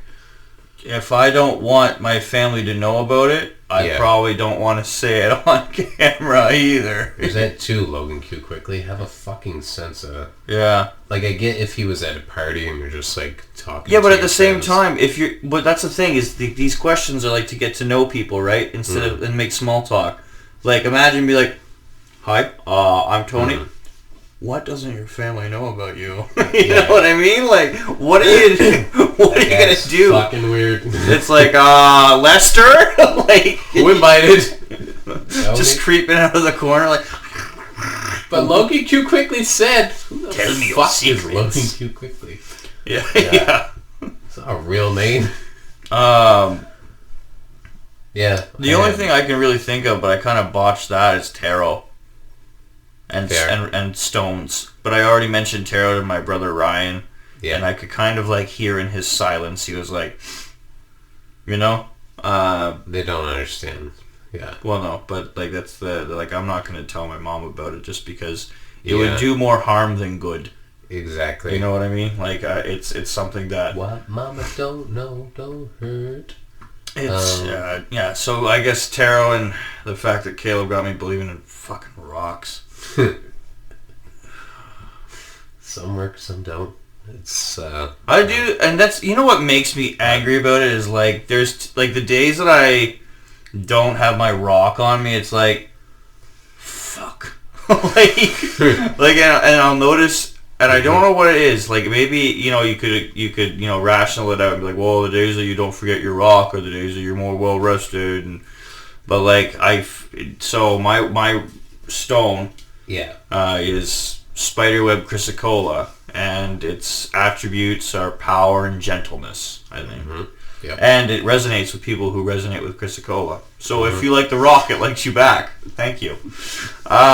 Symbiotic relationship. Absolutely. But like there are like the days that I have it, I feel more gentle, I feel more collected, and I feel more confident, which I would relate to power. Right?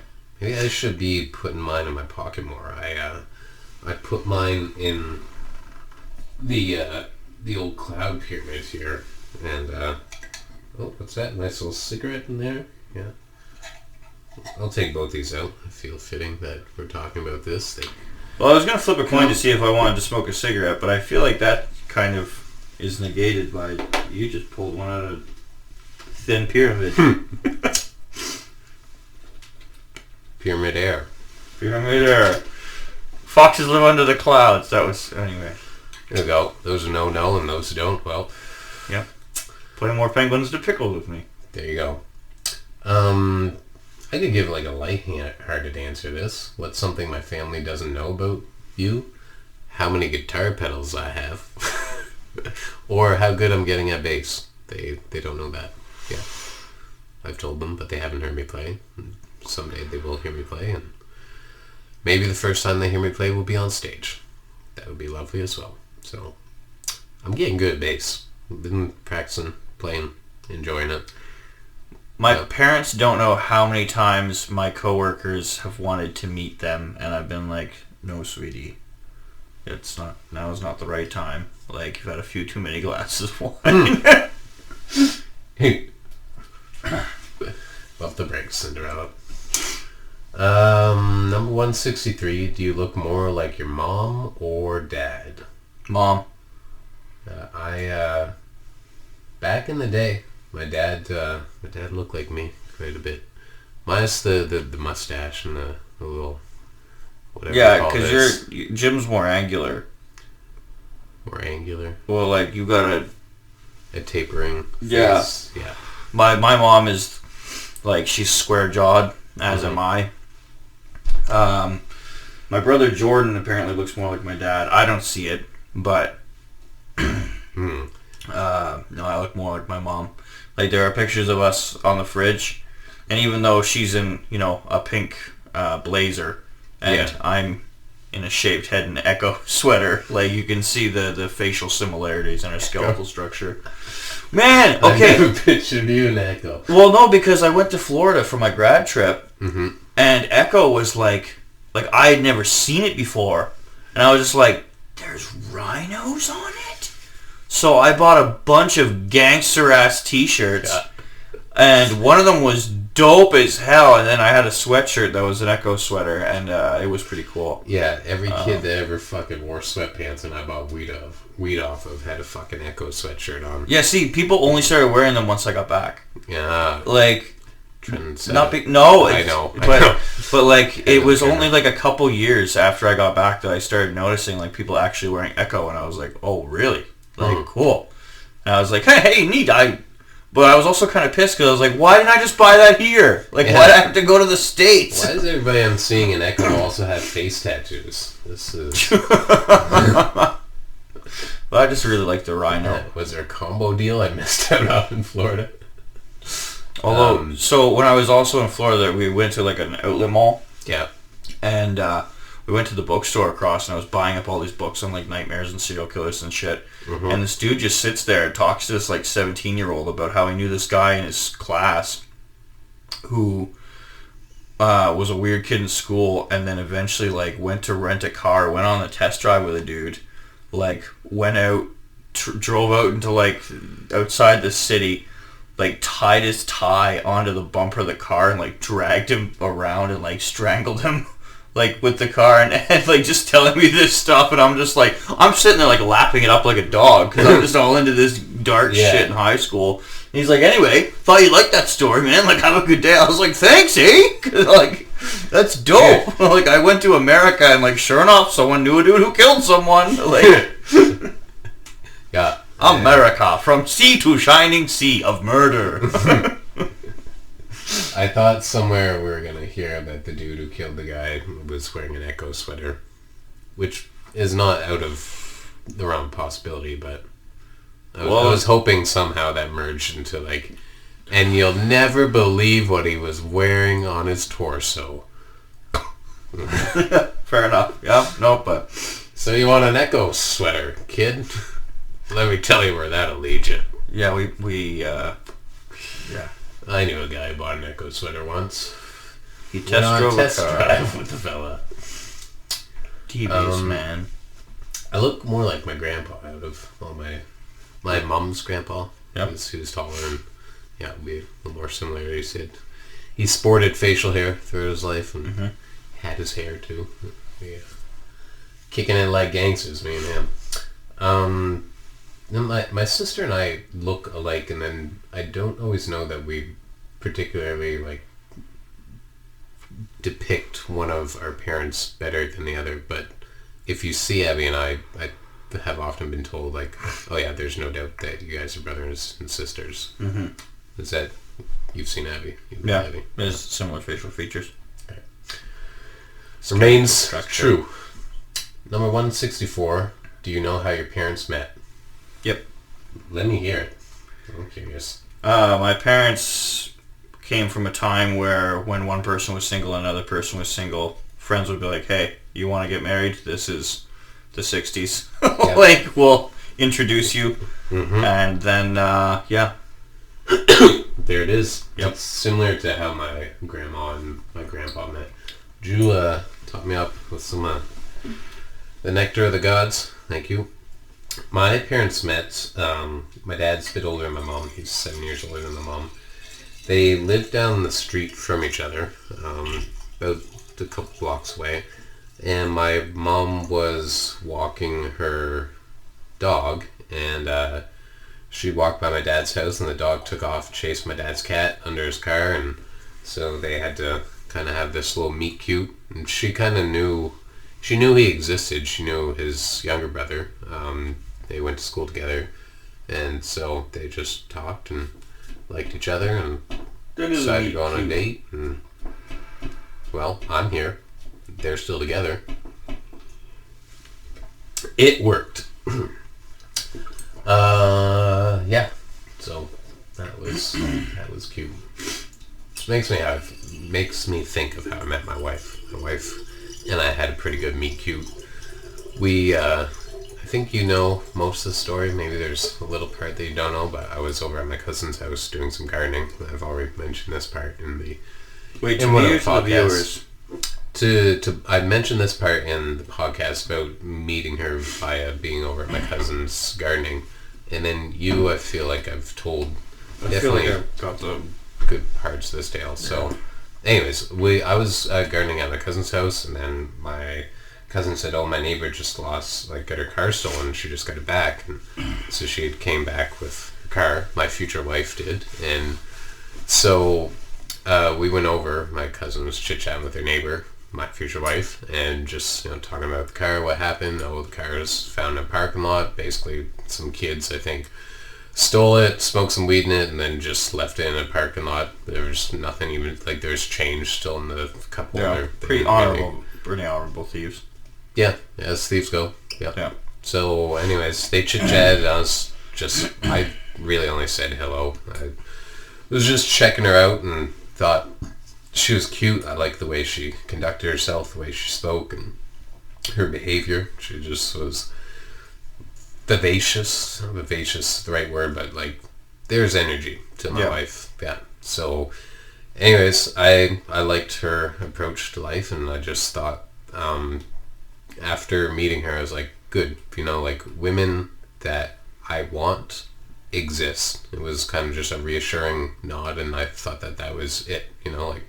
I'm glad that there are women out there that I, believe are out there, and to see one in the wild rather than just in the imagination of my own mind was reassuring. So, anyways, my cousin's man was out, and my future wife was talking about how she needed her lawn done, and asked, just basically if you knew anybody. She's like, oh, you should get Jill's cousin. He's good. He did our stuff. And my future wife didn't realize that she was hiring the man that she saw that day when she got her car back. So she said, okay, sure, just text him or give him my number or something and we'll coordinate. So yeah, they did. So my cousin texted me and asked me if I'd do some yard work for my future wife. I said, yeah. I knew it was the girl I saw, and I was, happy to be going and seeing the girl that I thought was a reassuring stamp of approval that women that I desire do exist. So then, of course, I go over and do the garden consultation. And then we have to go plant shopping. So we go plant shopping the next day. She comes into Home Depot. She was looking pretty hot. I was like, yeah, nice. And so we did our shopping there. And then the next day we had to do some plant shopping at Canadian Tire. So I got there early, which is unlike me, but I was there early. And it really so is. I go in the store and I'm waiting around. So I text her and I was like, where the hell are you?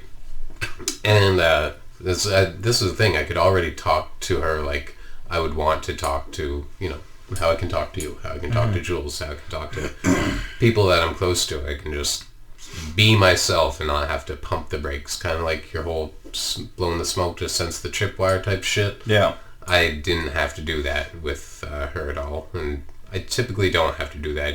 I guess I know where the tripwire is, but I hate that the tripwires are there. So we meet somebody with no tripwires, but boom. Anyways, I text her, where the hell are you? She says, I'm here. I walk out the aisle, and she's walking down the aisle. And I was just looking at her, I'm like, that's my fucking wife. I'm going to marry her. We hadn't had a date or anything at this point. It was just, vibes, and I just knew. So, anyways, finished the gardening gig for her, and then she asked me if I wanted to hang out on non-gardening related terms. I said yes, and we hung out all night that night, and then the next night, and the next night, and Then I got married. But the meet cute part is when she got her car returned, she found it from being stolen, and we were talking in the driveway, or my cousin more so, and I was just standing there checking her out. She went to go switch her cars around, park her freshly returned car in behind her other car so that if the thieves had the keys, they couldn't steal the car again. Mm-hmm. So as she was swapping cars out, she went up and over the curb. And so I looked at that and I just chalked it up to women drivers, right? As one does. So anyways, she then discloses to me that she was actually too busy checking me out. And that's why she went up and over the curb, is because she was ogling her future husband. So it was kind of a cute thing of, realizing what was going on in her head at the time. Yeah. And knowing that it's not just women drivers, so that was reassuring, or nice to find out. And then, of course, I disclosed to her that when I was in Canadian Tire and I saw her walking down the aisle, I just knew that she was my wife. So when we went to get married, we got married on the 1-year anniversary of the day we met in that driveway when she got her car returned. And we got married in behind Canadian Tire because that's where I knew that I was going to marry her. Well, marry her, not per se marry her behind Canadian Tire, but that's what we did. So, meet cute, and I guess thinking about Jim and Deb's meet cute and realizing I've got a meet cute of my own. I was happy to tell you the tale. Yeah, pretty good. So, there it is. Number 165 for you. What was your favorite story your family members told you as a kid? I mean, my story was about my great-grandpa fleeing with the maid and, crashing and killing himself. Favorite story. Yeah.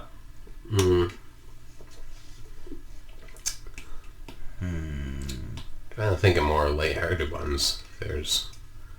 My dad has told the story about his brother working at Dunster's Donuts and how fresh the donuts were and how he would get free donuts from his brother and just how happy that made him. And I've heard that story so many times.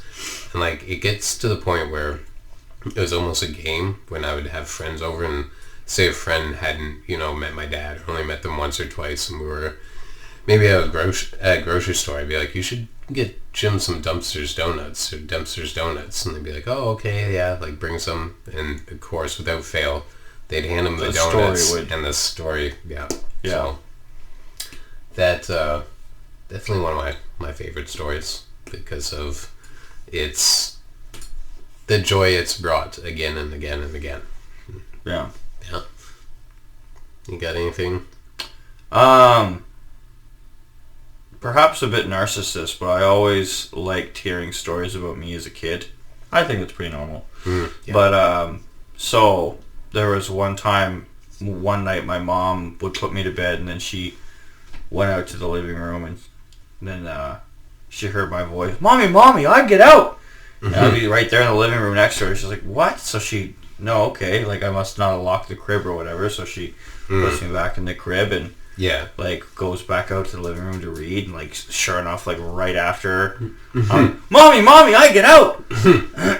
And so then she goes, okay, well, Ryan, sit in the room, and I put him back in the crib and see what happens. And sure enough, I think I was 2, I don't think I was 3, but I was 2 or what? No, not.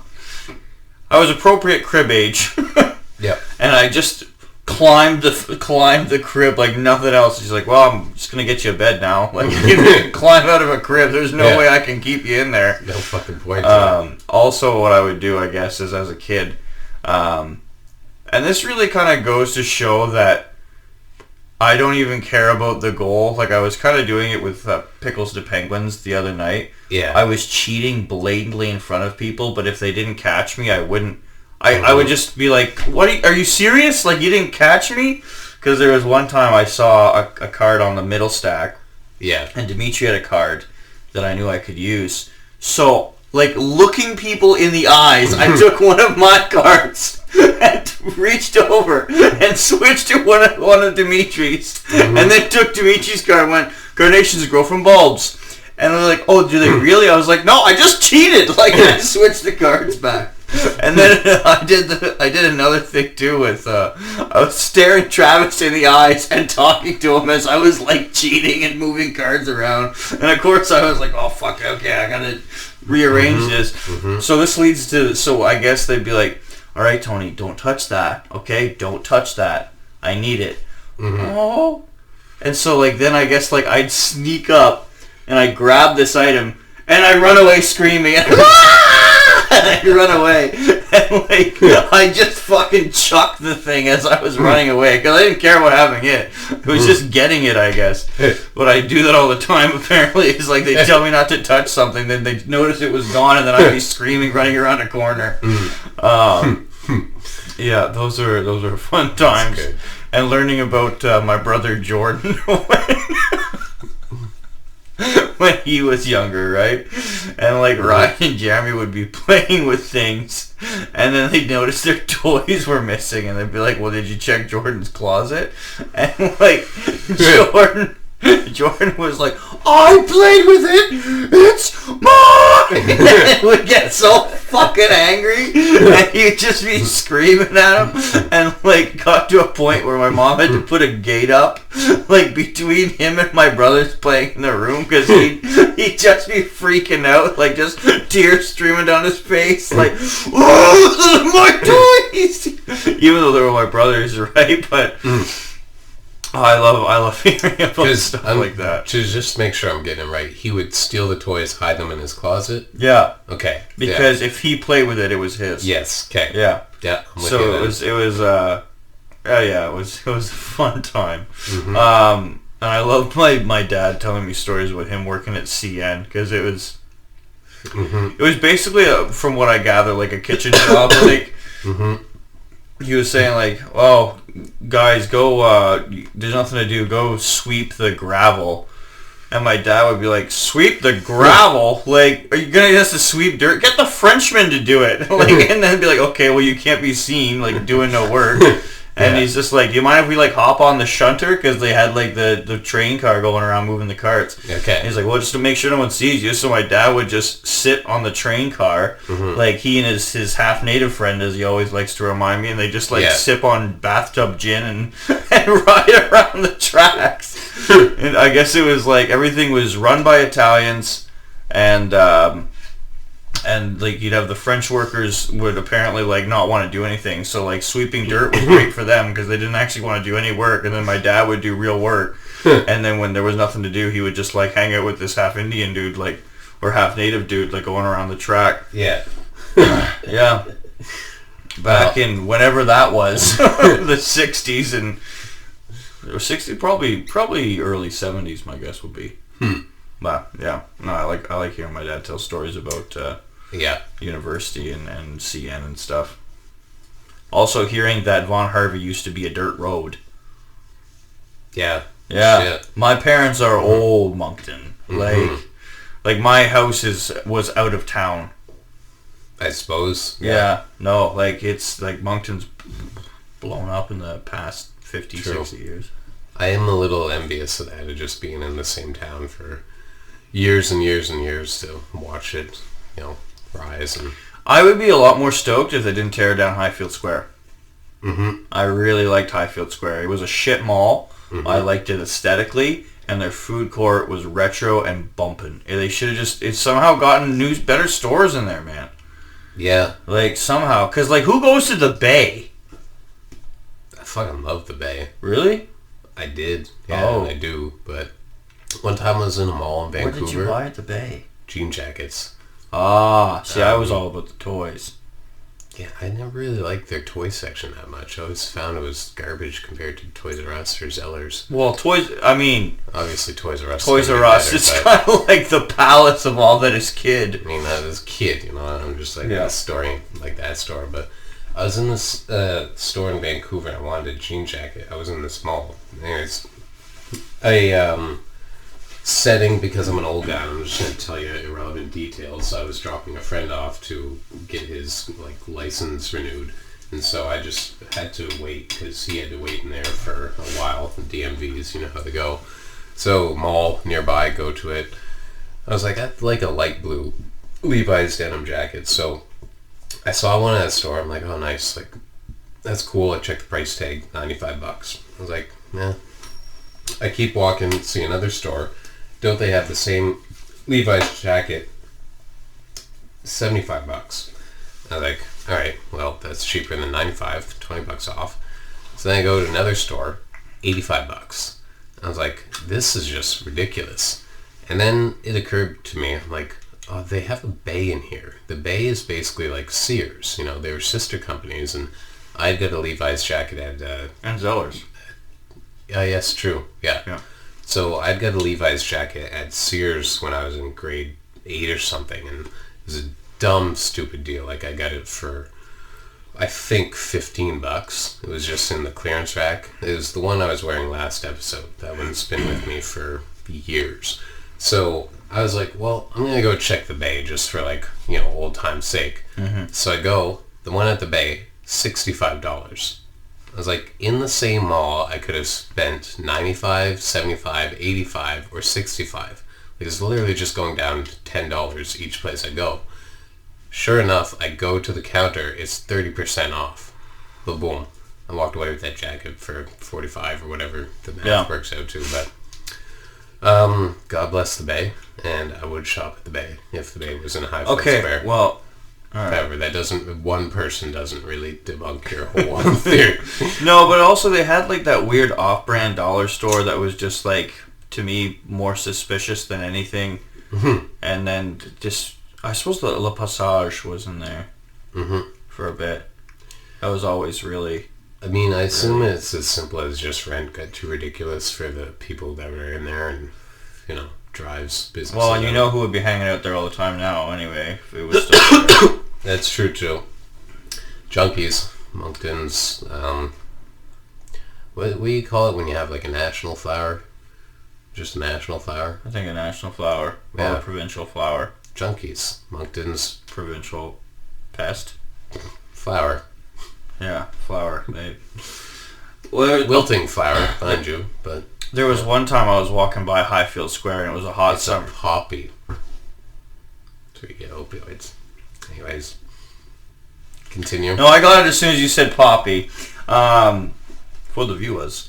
But, like, so I was walking by Highfield Square one day and, like, I had my headphones in or I was concentrating on something else and I was shirtless because, like, when the summer hits, like, I wear very little. Mm-hmm. Anyway, I was walking and this, like, goth girl speeds by me. Mm-hmm. And she's just like, Nathan.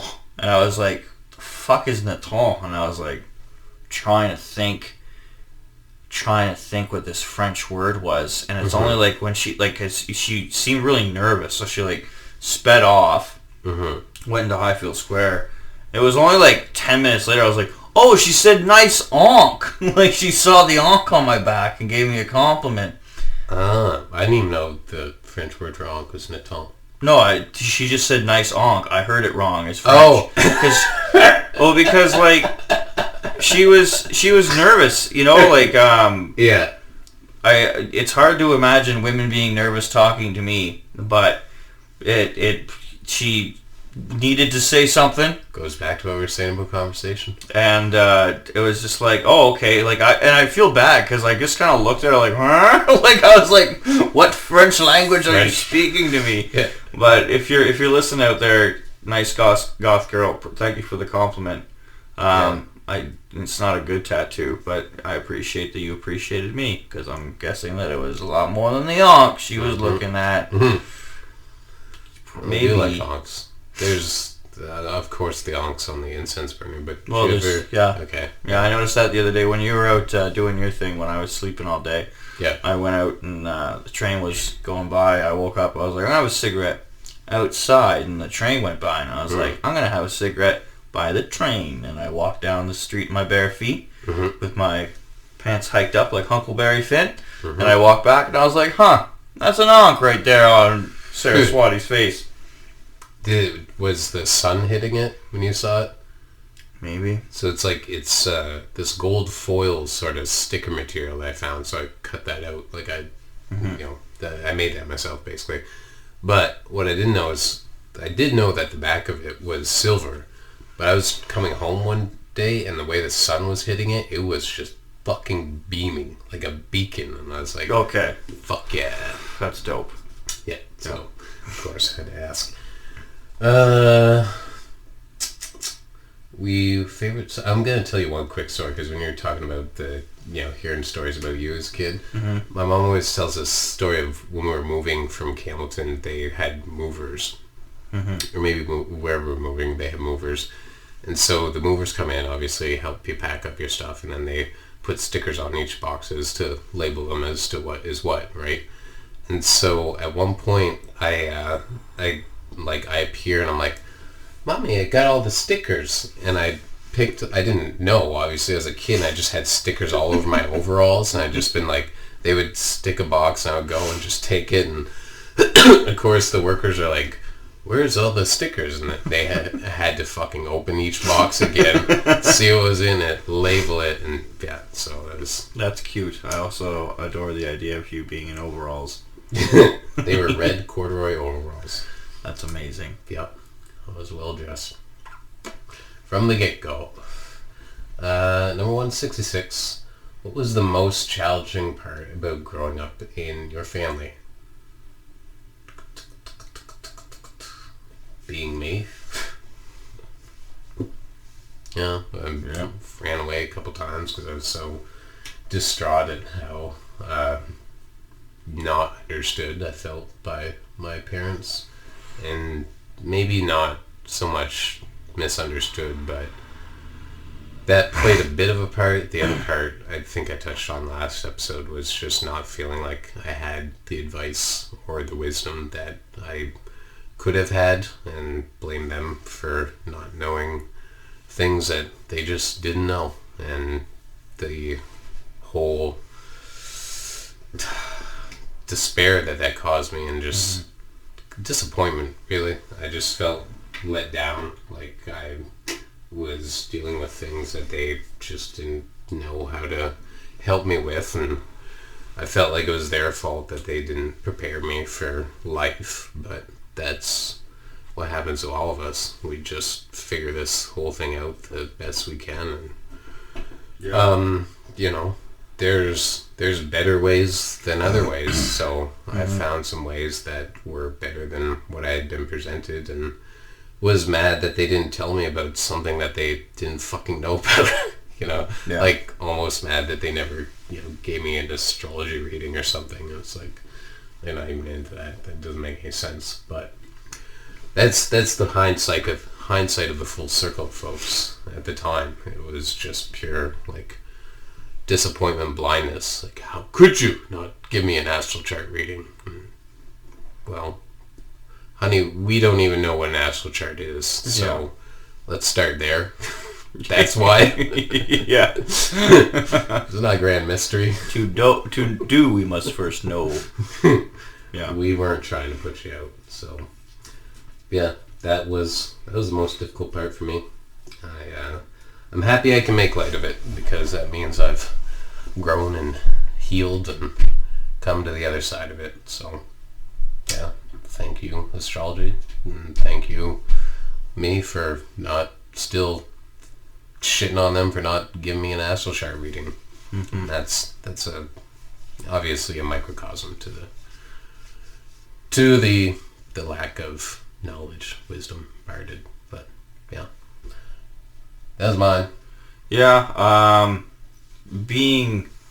I felt very monitored, very supervised, not really made to feel that capable, and I felt that I kind of got mixed messages a little bit, because it would be, we love you no matter what, we'll love you no matter what you do, and then when I did something wrong, it was like, all right, time to crack the whip. So it was kind of like, okay, but you said you loved me. You love me no matter what, until you have a vampire poster on the back of your door.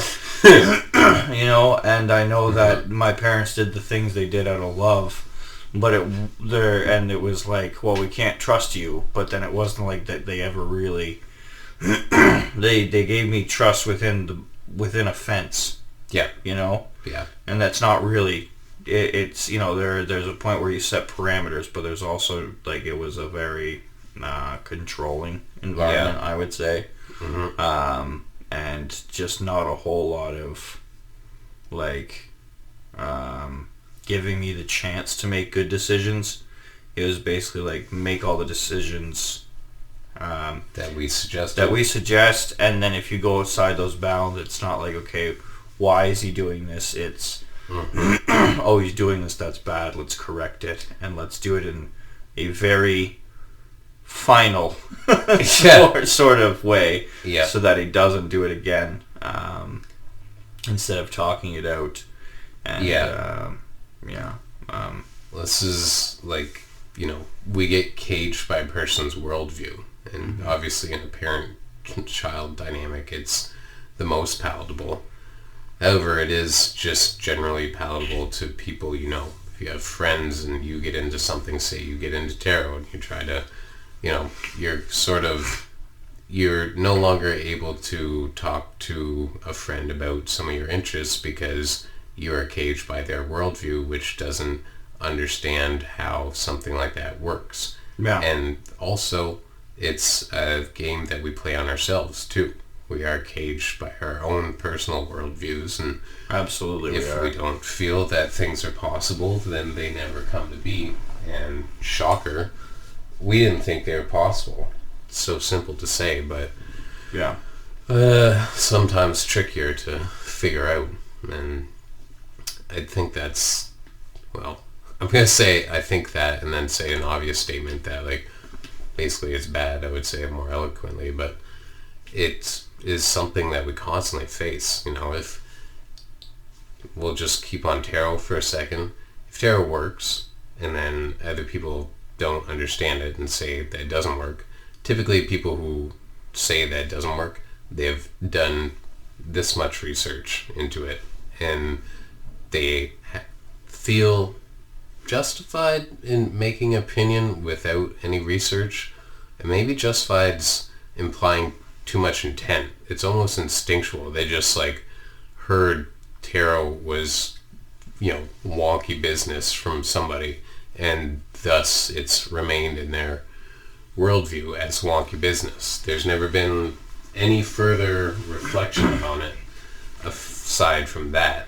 And I don't know what it is that makes people unable to gauge themselves accurately. Like, say if there's something that I don't know about, I know that I don't know about it. So I'm not of any position to make a person who does know something about it feel like they're an idiot for knowing something about it.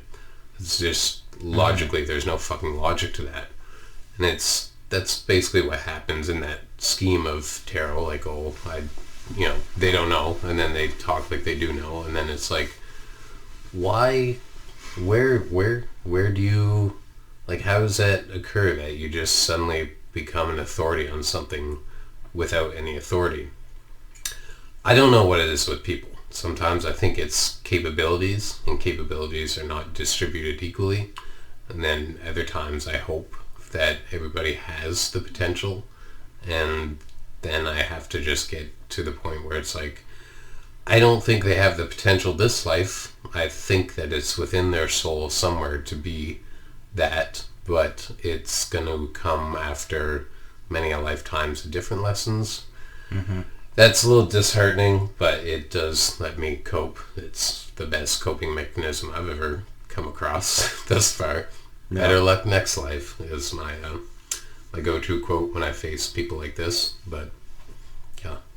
Well, specifically with tarot, I was listening to a podcast the other day, and it's stuff you should know. And I love the podcast, and I love the guys who do it as much as I can love people that I've never met, nor have I, obviously talked to. But they made really sure, they gave you the history of it, and they talked about where it came from, and they were really clear on being like, there's no magic to it. It's it doesn't tell the future, and it was very by the books, by the numbers. And I find that kind of sentiment, you're fine believing that, but at the same time, I think it almost comes from a fear of of changing their worldview, which is funny because they'll change their worldview based on what is the newest progressive buzzword, you know, that week, like making sure to include non-binary when they say he and she and non-binary folks, because that, you know, makes statistically so much sense. But anyway, it's the irony of it that you can update one facet but not the other. But it's just like, oh no, well, because these cards came from this thing and we can trace it back to this one guy,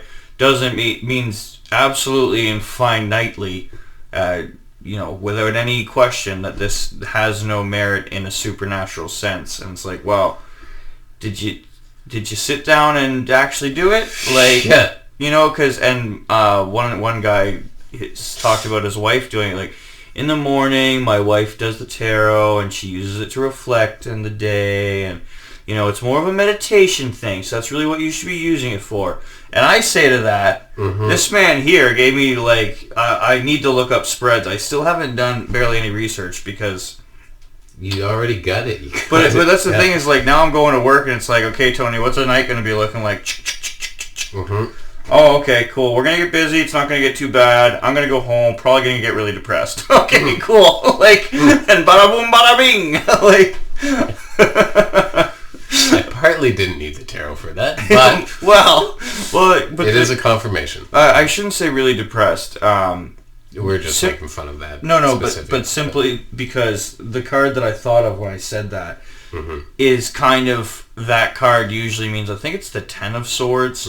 In my deck, it's a guy, he's got his hands and his feet bound, he's on a cliff, but he's looking up into the sky, right, with all the swords next to him.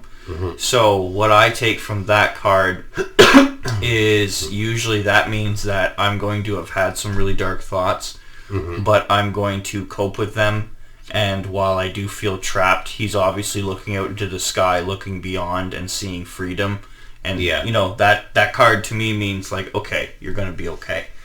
So, kind of the opposite, but, you know, it's still funny to say. And get really depressed about a boom, bada bing, which, you know, sometimes that happens too. But yeah, well, that brings up the odd part, because I basically said to my coping mechanism was basically, well, that guy is just not going to get it, so I almost just brush him off in a way and say next life, you know.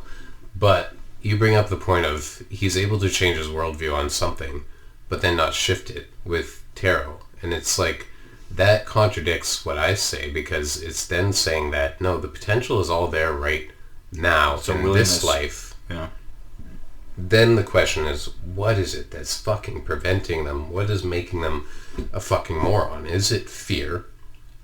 I think, like, partly is it like adventureness? Like, you just are like, I want to try here, and you're awesome at that. Like, it's obviously, I find that refreshing. I've said that to you many times, that you just like, you'll just go and do. You'll just fucking do. And it's like, that's how you get it done. You try it first, and then at least you have something to go off, rather than looking it up and listening to some other dickweed who fucking listened to some other dickweed who listened to another dickweed, and it's just a string of dickweeds listening to a bunch of other dickweeds, and dickweeds are dickweeds for a reason. I think in this particular instance is that, well, I know Chuck off of Stuff You Should Know. He grew up in a really Christian kind of setting. Yeah. So obviously, like, Christianity left a bad taste in a lot of people's mouths, sometimes more literally than others. You know, like, that's unfortunate but true. Well, that's not the music that we want. Jail sentence. You hope. You know. You pope. You know, you pope. But and I think in this sense it kind of becomes, and I don't want to sound like an anti-science guy, but I don't really care if I do, is that science itself has become kind of this, like, obelisk of religion, in that you can't, crutch for the feeble. Well, and that's the thing, is that, like, oh, well, we can't explain it immediately. Then if we can't find any scientific basis, then it doesn't make sense. And it's like, all right, well, whenever I flip over the fucking Three of Cups, I get a really nice message from a girl who isn't my soulmate. So, like, you know, like, when I flip that card, I've got something coming my way from a girl who cares about me that I'm not going to marry. Like, that I haven't pulled the Lovers yet. I haven't pulled the Lovers. The Three of Cups comes up all the time, and like I shuffle my deck, and I've noticed like the same cards that come up. I hope you know the beauty of this, because there's such a beauty. If you went and looked up Three of Cups, and I'm sure you've probably read something already, it doesn't say you will get a message from a lover or like a love interest. Does it say that? Oh, no, not at all. No, but for you it means that, and that's the fucking beauty that you get when you don't science the bejesus out of something and listen to what another dickweed said. When you have your own fucking experience with something, there's so much more that you gain that you just will not. You will fucking rob yourself. The more you study, the more you research. To a degree, I obviously have to backpedal a bit, but fuck it. What I said makes sense, and... Well, and that's the thing is if you get too... And that's what I find, too, when I get an inaccurate tarot reading is when I'm trying to be too specific. Mm-hmm. You know, when I'm trying to know every instance of the day instead of being like, okay, mind you, that card does usually mean... does usually mean a certain... Not necessarily a certain thing. I can't predict what's going to happen. No. But I typically know... Well, I always know that it's coming. Mm-hmm. I don't... And I mean, the card itself kind of is usually the same person. I don't know the world. I haven't ever gotten that one. There are so many cards in this deck that, and this is another thing I like about tarot that I kind of touched on, is that there are so many cards in this deck I have not fucking seen, and then there are other cards that keep coming up again and again and again and again, and I shuffle my deck. Yeah. So it's like I shuffle it like for fun sometimes. Like I'll just start putting out cards like and just have it. Yeah. Take that, science. Yeah. Fuck off with it. Well, I mean, and that's the thing too, is with cards, it's with card decks. Oh, sorry, it's the Ten of Cups. Yeah. Ten of Cups. That's the message? That's the one. The message one. When I pull that one out, then I'm going to get something. It might be a message, it might be a noticeably stronger affection. You know, or instance of affection or something like that. But Ten of Cups in the booklet is happiness. The rainbow shines after the rain. Right? Like, so that to me is like, okay, like after the rain, like what? You know? And when I'm getting stuck, sometimes I'll look at the booklet and be like, oh, okay, and kind of give me a basis to work off of to kind of like understand the sense of emotion. Yeah. But I often find, like, I think for the Queen of Swords and the King of Swords in this deck, completely the fuck off. Like, when I read that one day, I pulled the Queen of Swords for the first card, and the last card was King of Swords. And maybe they were right in that instance. I didn't, the reading, it was one of my off days, but, like, I was just like, that's not at all what I get from the Queen of Swords. At all. Yeah. And it just... I don't know. Some of the readings are a bit more on par with what I get from them, and others aren't. But well, that's why you're just wicked good at it. You know, the way you've interpreted the cards, and I know that was maybe partly influenced by because I had said to you what Gem Goddess said to me. Basically, just read them as a story, and what do they evoke in you? Like, just use your natural instincts, because your natural instincts are going to be so much more in tune with what you need to get from that card, rather than reading what some dickweed fucking wrote about it. Well, like, you can always do that. That's not ruling it out, but your own body's intuition is king above all others. Well, and your energy's on the cards, right? And so those cards are going to mean different things to you, which is like, I get a little bit like, ooh, when people are like, oh, you need to get good at it so you can give me a reading. Like, you already are. It's just like, I don't know how to interpret for you, because to me, like, I'm looking at things like, that's matching up with, like, Three of Swords. I know every time that's going to be a really bad fucking instance in my day. Yeah. Like, dude, just on the side of the road, like, yep, that was accurate. like every time, man. But, I guess... we went off on a roll, but basically, science is great. Don't just fucking, but don't just I don't know, like, have some whimsy and magic in your life, if nothing else. Like, the great gears of time must shift on more than just the purely corporeal. Fuck you, dickweeds. 167. What are you most grateful for about your family? They fucking raised me, gave me a good childhood, you know. Well, you don't know, I know. And well, they kind of know. We've been telling them quite a bit. That's true. You guys do know. You've heard my tales, and I could be more elaborate, but the way they raised me, and that's all. All the other details have been fleshed out. You know the gist. So, Tony? I'm grateful that my family, despite all of us not being perfect, despite over the years just there's been backbiting and gossip and you know, like a reluctance to face emotions, we still love each other, and my family hasn't given up on me yet. I'm fucking grateful for that, because there's, God knows, good Lord knows, and well, definitely my parents do, how easy it would be to just kick me to the curb and have a lot less on their plate, but they stick by me and they support me, and I'm really, really thankful for that. That's what I'm grateful for. Yeah. Thank you, Mom. Thank you, Dad. Amen, man. And thank you, Lord. Precious. Family. Number 168. Who in your family makes you feel the safest? My mom. My mom. Yeah. I figured it was going to be the... Yep. Yeah, my mom. Can talk to her about whatever, especially now.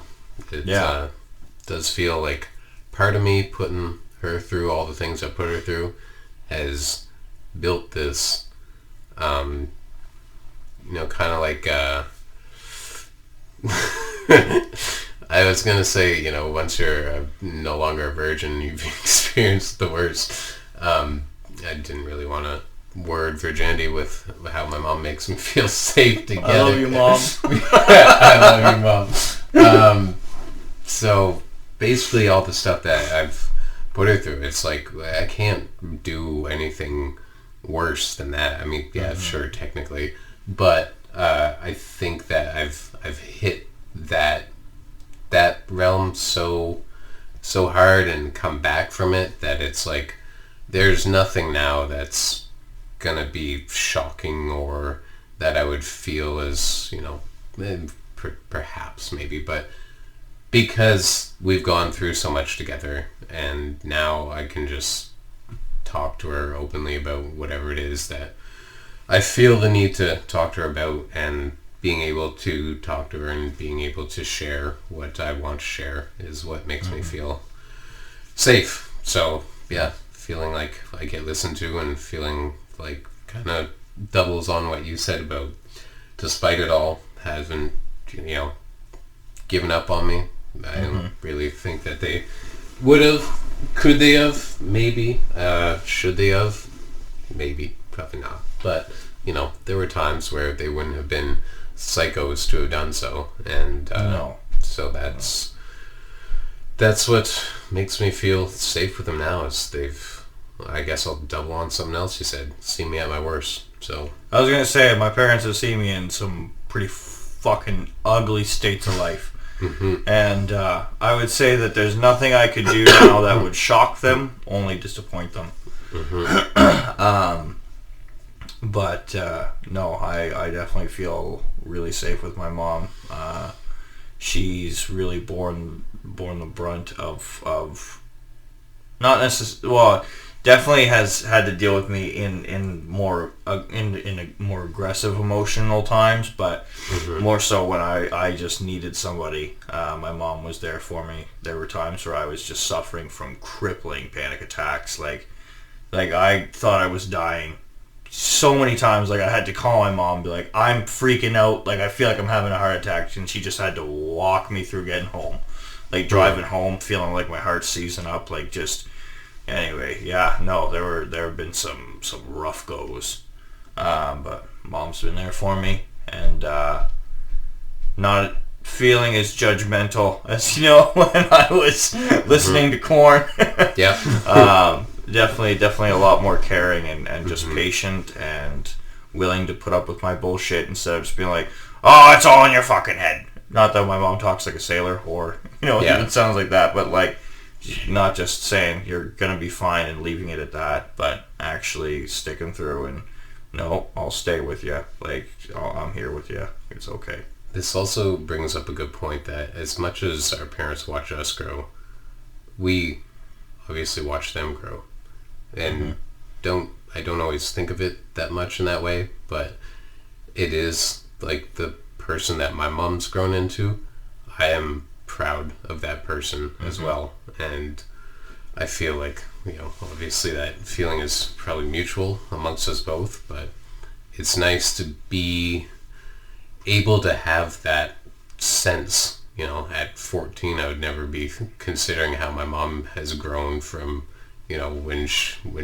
when I was 7 to now when I'm 14, but now here at 32, thinking about who my mom was when I was 14, I am pleased with the progress that she's made, and thus allowing the relationship that is to be, and that comes from growth on both our ends, not just mine.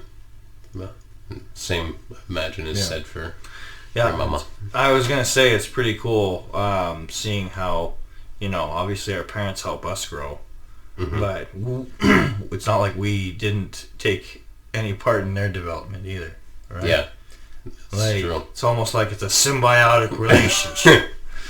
It is. Like, and that's the trick, and I mean, not everyone has it, unfortunately, but I think that we do help our parents grow, and they help us grow. Obviously, they put out a lot more work in the beginning, but as they raise us, it helps them. We too raise them. Yeah. Or at least are catalysts for their development. Yeah. Because Lord, you don't know what you're getting into when you fucking pop one of those out of the oven. You do not fucking know what they're gonna put you through. And Christ, what a brave venture. Like I keep saying, I'm so glad I'm getting the dry run with my brother's kids. Like, I got some kind of idea. There's definitely some methods that I used at points where I'm just like, okay, all right, scratch that one off the list. Like, ineffective. That was ineffective. Yeah, I was just gonna say, like, we can come up with this a better way. Like, yeah. Retired. Number 169. Is there a particular food your family always makes when they get together? I think you, viewer, can answer this question for me. Pizza. Pizza! Pizza. We don't do it anymore, but we used to have Saturdays were steak and fries, and my dad would make marinated steak. Nice. Until we all got E. coli, and then not from the steak. I swear it wasn't from the steak. What the fuck? My dad. Oh no, the mystery E. coli. Yeah, we don't know. We think it came in with one of my brothers. I won't say who. Jordan. Well, anyway, no. I don't know. Anyway, we figure one of us brought something into the family, and everyone got E. coli. Damn. Except for 2 of us. So why'd you quit steak and fries if you don't blame the steak? I don't know. I'm not saying what my dad did made sense, but I'm just saying that he stopped marinating the steak. Which kind of, because it was like a thing with me when a kid, he'd be like, oh, come down, taste the marinade. I get to drink this super salty, like Worcester and soy sauce and peppercorn mixture. And now my blood pressure's high. But but no, we'd have steak and fries, and then my dad would make mushroom sauce and mushrooms. And like an idiot, I didn't eat the mushrooms and mushroom sauce for like the first 18, 20 years of my life, and then I was like, dope, mushroom sauce and mushrooms became like my favorite thing. Then we stopped doing steak and fries. And I was just like, what's going on here? And, but that was our Saturday meal was steak and fry night. And that was just amazing. Side note, my dad's the kind of guy that he'll be cooking steaks. He'll be like, oh, wow, how do you like your steak cooked? And I'm like, I like a blue rare. Well, I cook them all medium rare. It's just like, why are you asking me how I want my steak cooked if you're not? It's just my way of telling you. Yeah, like, how do you want your steak cooked? Unless you say medium rare, you're wrong. And it's not like he cooks a bad steak. I'm not saying that. But don't ask me and then not make the steak. Fucking blue balling me here, Fops. Blue rare in me here. No, if only he was. I don't. And I mean, like, yeah, Midwell's fine, Dad. But, like, don't ask me how I want my steak if you're not going to cook it that way. Teasing. Yeah. Love it. Oh, my dad also makes fast chicken, which is just delicious. The fuck is fast chicken? Chicken on the barbecue. Bake? Okay. No, my mom makes the shake and bake. My dad makes the fast chickens, like chicken on the barbecue with, like, also crazy salty soy sauce. Not marinated, but like basted mixture. Yeah. And it's just to die for. Like, I haven't had it in forever, but that's a food that, like, it does not stay in the fridge long after we're finished. Like, it's like I'm going back for 3s, for 4s. Like, I'm shaking the pan at the end, like dripping all that into my mouth. Like, it's just like, I want it. And then, like, you go back and I'll just, like, grab it out of the fridge and just, just eat it out cold out of the bin. Like, I can't waste the time to warm it up, man. Fast chicken it's just there for you. Fast chicken. I like the name. Fast chicken. Chicken ain't got no time. Number 170. What kind of music does your family listen to? I can't answer that question. My mom and my sister listen to country and top 40 type stuff. My dad listens to church hymns that have been butchered by pseudo-progressive liberals. No, they're progressive. That's the problem. My dad would listen to, like, old country, George Jones, and there's a song by Glenn Miller called Pendulum Swing or England Do, something like this. I'll show it to you after, and he's played that for me a number of times. And Saginaw, Michigan is another song by George Jones he's showed me. So he likes George Jones, and they have a Saigon in Michigan? Saginaw, Michigan. Oh. Saginaw, Michigan. I was like, I know. Yeah. No, I was just making a shitty joke. Oh, did I not? I thought I said did I say Saigon? No, Saigon I'm pretty sure is, isn't Saigon something to do with Peru? Or not Peru? No, Vietnam. I'm pretty sure it's Saigon is the capital of Vietnam. Ah, there you go, folks. Which I'm really glad I spat that out of my head before. Like, no, I was just thinking about MASH, because MASH was in Korea. But anyway, Saigon I'm pretty sure is the capital of... Anyway, I made a really shitty joke and derailed you. No, it's basically Gordon Lightfoot, George Jones. Okay. Yeah, he likes Johnny Cash. My family is not a music family. Like, I did not grow up hearing music that, like, there wasn't a getting into this music. Like, my dad liked Cher, I guess. Maybe. Like, would they play music or have radio on in the house or anything like that? The radio was the news. Yeah. And my mom would put on Il Divo, which is a bunch of, like, European men in nice suits singing, which is basically softcore pornography for a Christian woman. Which, like... Yep. I was in high school, and this was a bit traumatizing. I was in high school, and, like, my mom was talking about Il Divo with the girls. Yeah. And she was like, oh, their voices are just heavenly. And then she says probably what, like, just crippled my soul for a bit, was just like, and, there's nothing wrong with looking at them either. And I was just like... So I listened to Il Divo when my mom had that on the rare few occasions. As a kid, I listened to silly songs with Larry and the Newsboys. And then my brother Jordan probably had the most effect on my music. Ryan I don't know. Ryan, I don't know if he listens to much music at all. He told me about one recently. Not by recently, I mean like a year ago. Yeah. That's how often we talk about music. About it was like nerd rap. Mm-hmm. About a game that you would only know if you were a nerd.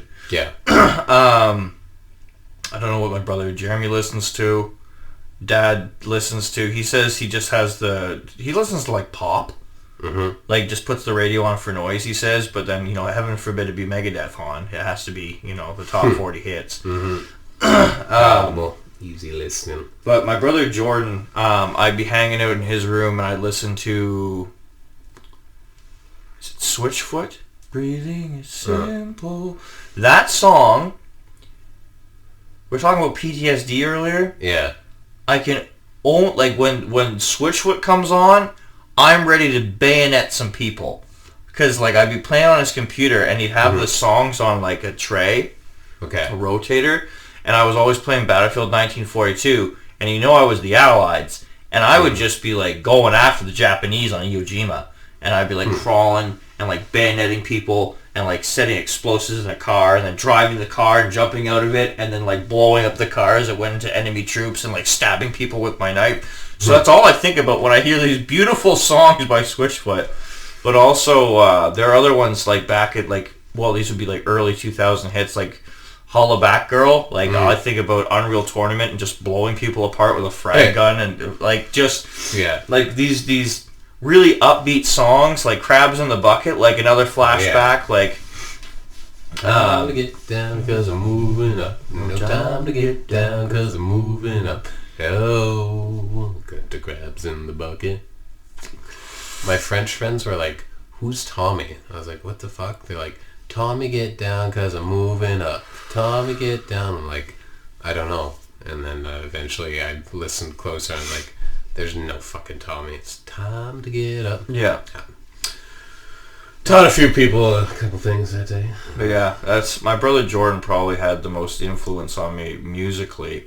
But then I went to... Then he gave the whole family E. coli at steak and fried dinner. And E. coli was rough, man. Like, I know I go to the bathroom a lot now. E. coli was a different story. Like, that was rough. I gotta give particular props to my cousin Julie. She introduced me to a lot of music growing up. Beck. Linkin Park. Jordan listened to Linkin Park. That checks out. If I were to give somebody a coli to get in the mood, I would probably put on some I've become so numb I can't feel my waist. Go to the bathroom with haste. Something like it's in the lyrics. Pretty close. One time I saw in a skateboard magazine this skateboard and the graphic said listen to Bob Marley. It was just very plain, like said that, and I was like, I gathered that it was a musician, so I asked her who Bob Marley was, and she showed me a bunch of Bob Marley. I like Bob Marley. And she showed me Joel Plaskett. Joel Plaskett's wicked fucking good. I think the album Truthfully was the one she showed me. I've heard of him before. Dude, it's good. It goes back, and it's just, he's got every variety of rock mastered. Not like hard rock, but like any kind of rock, or like, on the lighter side and catchy tunes. Truthfully, that's the album you should truthfully check out. And Beck, Bob Marley, those, yeah. And then my uncle, he would send me CDs from England. He sent me Arctic Monkeys before it came out here, so that was pretty badass. Got me into that, and those two I felt I should mention. As you were mentioning more family members, I'm like, I've got sources that have influenced beyond the immediate family. Yeah. So, Linkin Park, E. coli, Julie, Bob Marley, Joe Plaskett. Yeah. I was going to say something really mean about Bob Marley, but I just don't have any basis to stand on. Let me tell you this ridiculous story. So, I've talked maybe a bit about working at a car dealership in Vancouver. And so, part of my duties, I was basically a gopher. I would drive around, drive cars to different dealerships. I would sometimes pick up people we had a dealership in Nanaimo, so that was, for anybody who doesn't know BC geography, Nanaimo is on Vancouver Island or Victoria Island. I don't know which one's which, but I've heard it referred to as both. So I'd go down the ferry and pick up some of our workers, whatever. Anyways, I pick up this guy, Anthony, from Barbados, I think. And anyways, met him. He thought it was a cool looking dude. Yeah, you got cool style, blah, blah. And then he's like, asked me about music. And so he's telling me that he's big into reggae. And so I was pretty stoked because I was like, this is cool. I meet somebody from where reggae is more prominent. They must know some shit that Western world just hasn't heard of yet. Mm-hmm. So he's like, yeah, reggae, man, blah, blah, going on about how good reggae is. And he's like, man, I'm going to show you some good stuff. I'm like, oh, good. And he had a fucking thumb drive that Volkswagens, you're able to put SD cards in and you play your music off it, mm-hmm. or thumb drives at one point you could put in the USB. So anyways, he plugs in this USB and he's like, yeah, man, this is the good shit. And he looks at me, he's like, Ziggy Marley. I was like, you fucking kidding me? Bob Marley's son is who you're showing me as groundbreaking shit? I thought I was going to hear like some underground shit nobody heard about. And he looks at me and tells me he's about to play Bob Marley's son. I was like, what do I want Bob Marley's son? I didn't know Bob Marley had a son. Well, he's got a few. Damian Marley, Ziggy Marley, and I don't know, probably others. He's got a couple kids. Oh, okay. Yeah, his music was fine, but it's just like, I thought I was on the cusp of hitting some fucking gold that I could be like, I listened to this before everybody else. Ziggy fucking Marley. My friend told me never trust a Bayesian. And that's remains true.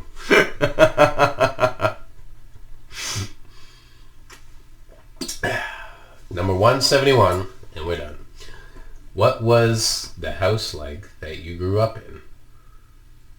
I'm guessing this is just physically what it looked like. I guess so. I've grown up in two different ones that I remember. My house in Campbellton was 2-story white salt box house, as my dad describes it. It was basically just a box, and then it had a porch on one side and another porch on the other side. Mm-hmm.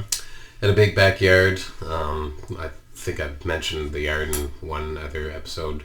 Led down the train tracks, so there's some woods, and it was all hilly too, so in the winter it was wicked good for sliding. And our property bordered our neighbors, as all properties do, but our neighbors also had big hills and inclines, so it was fun playing with the neighbors and trying out each other's sliding hills. And then my house here in Moncton was a 4-level split, kind of light beige siding. Got a bunch of just a wonderful garden. It's 4 levels? They call it a 4-level split. Yeah, so you walk in and you're on the main level, and then half the house goes up to like the top level, and then you can go downstairs to like kind of a basement, but then you can go downstairs to another basement. Is that pantry? Where the pantry is? Mm-hmm. Yeah, like down where the clothes are hanging up. Yeah. Yeah, so that's like the lower basement, we call it. That's 1, 2, 3, 4. Oh, okay. Yeah, so it's like, that's why it's a split. It's a 4-level split. It's, not actually 4 stories, but yeah, had a garage. Our garden's wicked cool. I helped plant a lot of our garden, so I like that a lot of those trees are there from me, and I got my special tree in the backyard, honey locust. Hello. My favorite tree, honey locust. Yeah, so they, I would see them at the garden center, and eventually one year I was like, fuck it, I'm just buying one and planting it. And so I went home, planted it directly under the power lines. And it keeps growing. My dad keeps saying we should cut it down. I keep telling him, don't you fucking touch that tree. So, yep, great fun. My house is probably a 3-level split. Yeah. Yeah. Because you get your basement, and then because is your second level, like, does it go above the main level? Yeah. So that'd be a 2-story with a basement. Yeah. The reason that it's a 4-level split is because the top level doesn't go over top of the main level. Oh. So that's why it's kind of split down the middle. Yeah, you kind of zigzag back and forth. Oh yeah, so I got a 2-story house. Yeah. So like it's driveways on one side where the actual number for the house is. Mm-hmm. On like the house looks like it should be on West Lane or West Mount. Yep. But it's not. Because you've got a corner lot. Yeah. Yep. Yeah. So the front of the house is not on the street that this house is listed as on. Mm-hmm. Then you have the garage and the side door. Then the front door, which we don't have a key for. So we always just go in the garage, and then my dad has the please use other door. Just like cow magneted onto our garage door. And then it's got a nice backyard with a patio. There's a tree, a couple of trees. My mom has some gardens around. She's, had plants around all the time. You guys got a nice big elm tree, I think it is, right in the like, if the garage is here, like the one that's planted. Yeah. I think it's a maple, actually. It is a maple? And then the other one, we had another maple that I loved to climb. I could never climb that other one. Okay. But we had to cut down the other maple because it was dead.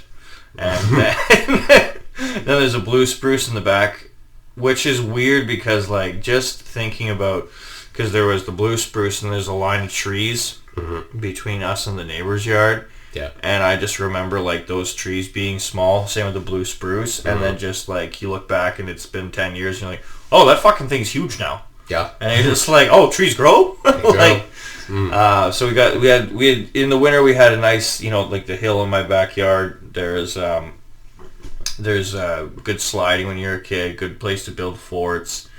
Actually, and then on the garden there, when you're pulling into my driveway, there's a little hill that leads to the next person's lot. My mom has her garden there. Yeah. That's where we blew all the snow, so that was also a good place for snow forts. It's actually how I got my first hatchet, because my dad was just like, oh, my son's trying to climb the snow. He's like, I'll buy you an axe. So he just gave me a hatchet, and I would like use that as like my rock climbing tool. So I just like dig that in and just climb around. You got this 12-year-old running around with a hatchet. Just and then we're right next to the lake, which for a while there I hang out next to the lake and built a little fort and hung out with a guy who went to my school. He lived up the street, so we'd go down and play by the lake until some McNaughtoners came by and decided that they should throw rocks and logs at it and destroy our fort and just be general dicks. But we found some cool stuff. People hucked computer monitors down there. We found some broken croquet mallets and iron.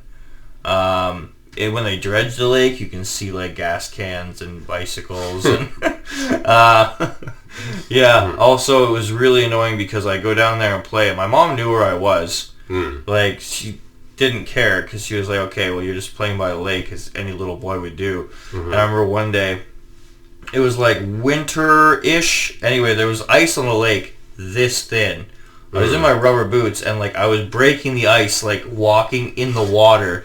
And this guy's on the Milner there, and he's like, "Hey, get off the ice!" And I just like look at him, and I'm like 8. I'm not gonna be like, "No, it's okay. The ice is not sufficient to hold me anyway, and I'm just breaking you with my galoshes." Right? So I just like turn back, and I saw him give me the thumbs up and drive away. Sure enough, cops come. Like, the cops just kept getting called on me. My mom was like, yes, I know where he is. He's playing by the lake. Please leave my son alone. Like, just stop it. Like, let my son play near the water. It's Jones Lake. Like, the water's 3 feet high. Like, it's not that fucking deep. It's not a hard thing to... Well, no, I like your house, and I kind of just glossed over the fact that you had that lake and you could have just played around that growing up. I mean, wicked. It was a gross lake, but it was still a lake. Yeah. It's where I found that dead thing that I poked and the skin came off. Nice. Yeah. Yeah. One time I tried to bring a fish back, and I kept it in like a peanut butter jar. And I was like, live, fish, and it did not live.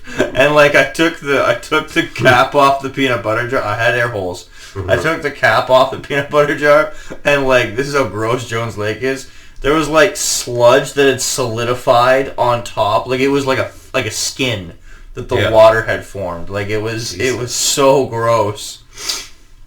Yeah, Jones Lake is not a healthy lake. It's a man-made lake. Yeah, it's a man-made lake. Yeah, Moncton. Yep. There you go. Well, that's the end of us. We have a segment. We do. Dun, dun, dun, dun.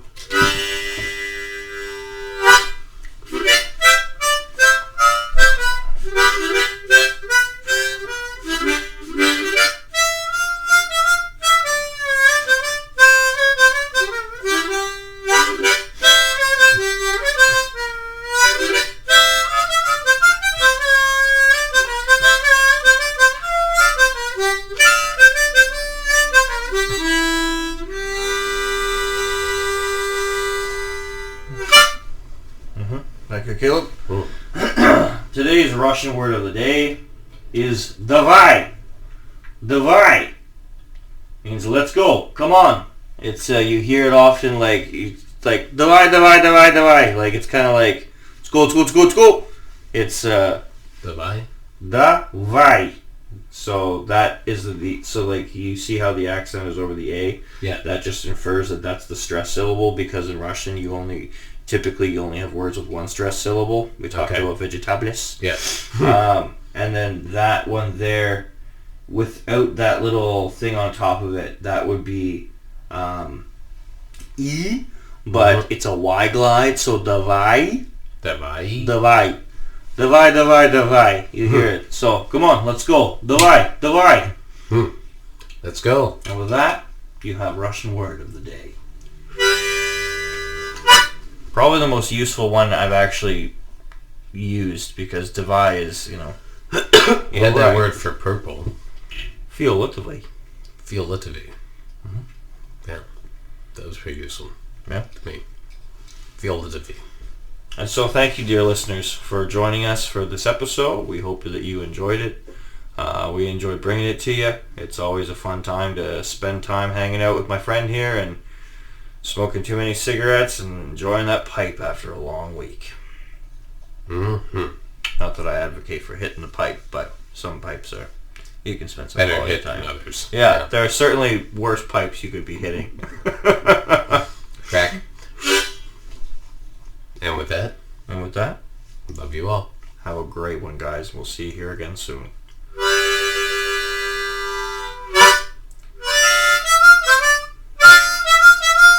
Time to go again. We'll be back now, it's not a sin to sit here with Tony and Kutzky on that couch again. And here we go, and there you are, hitting here on the harmonica. Oh, and there we go, here and smoke we blow.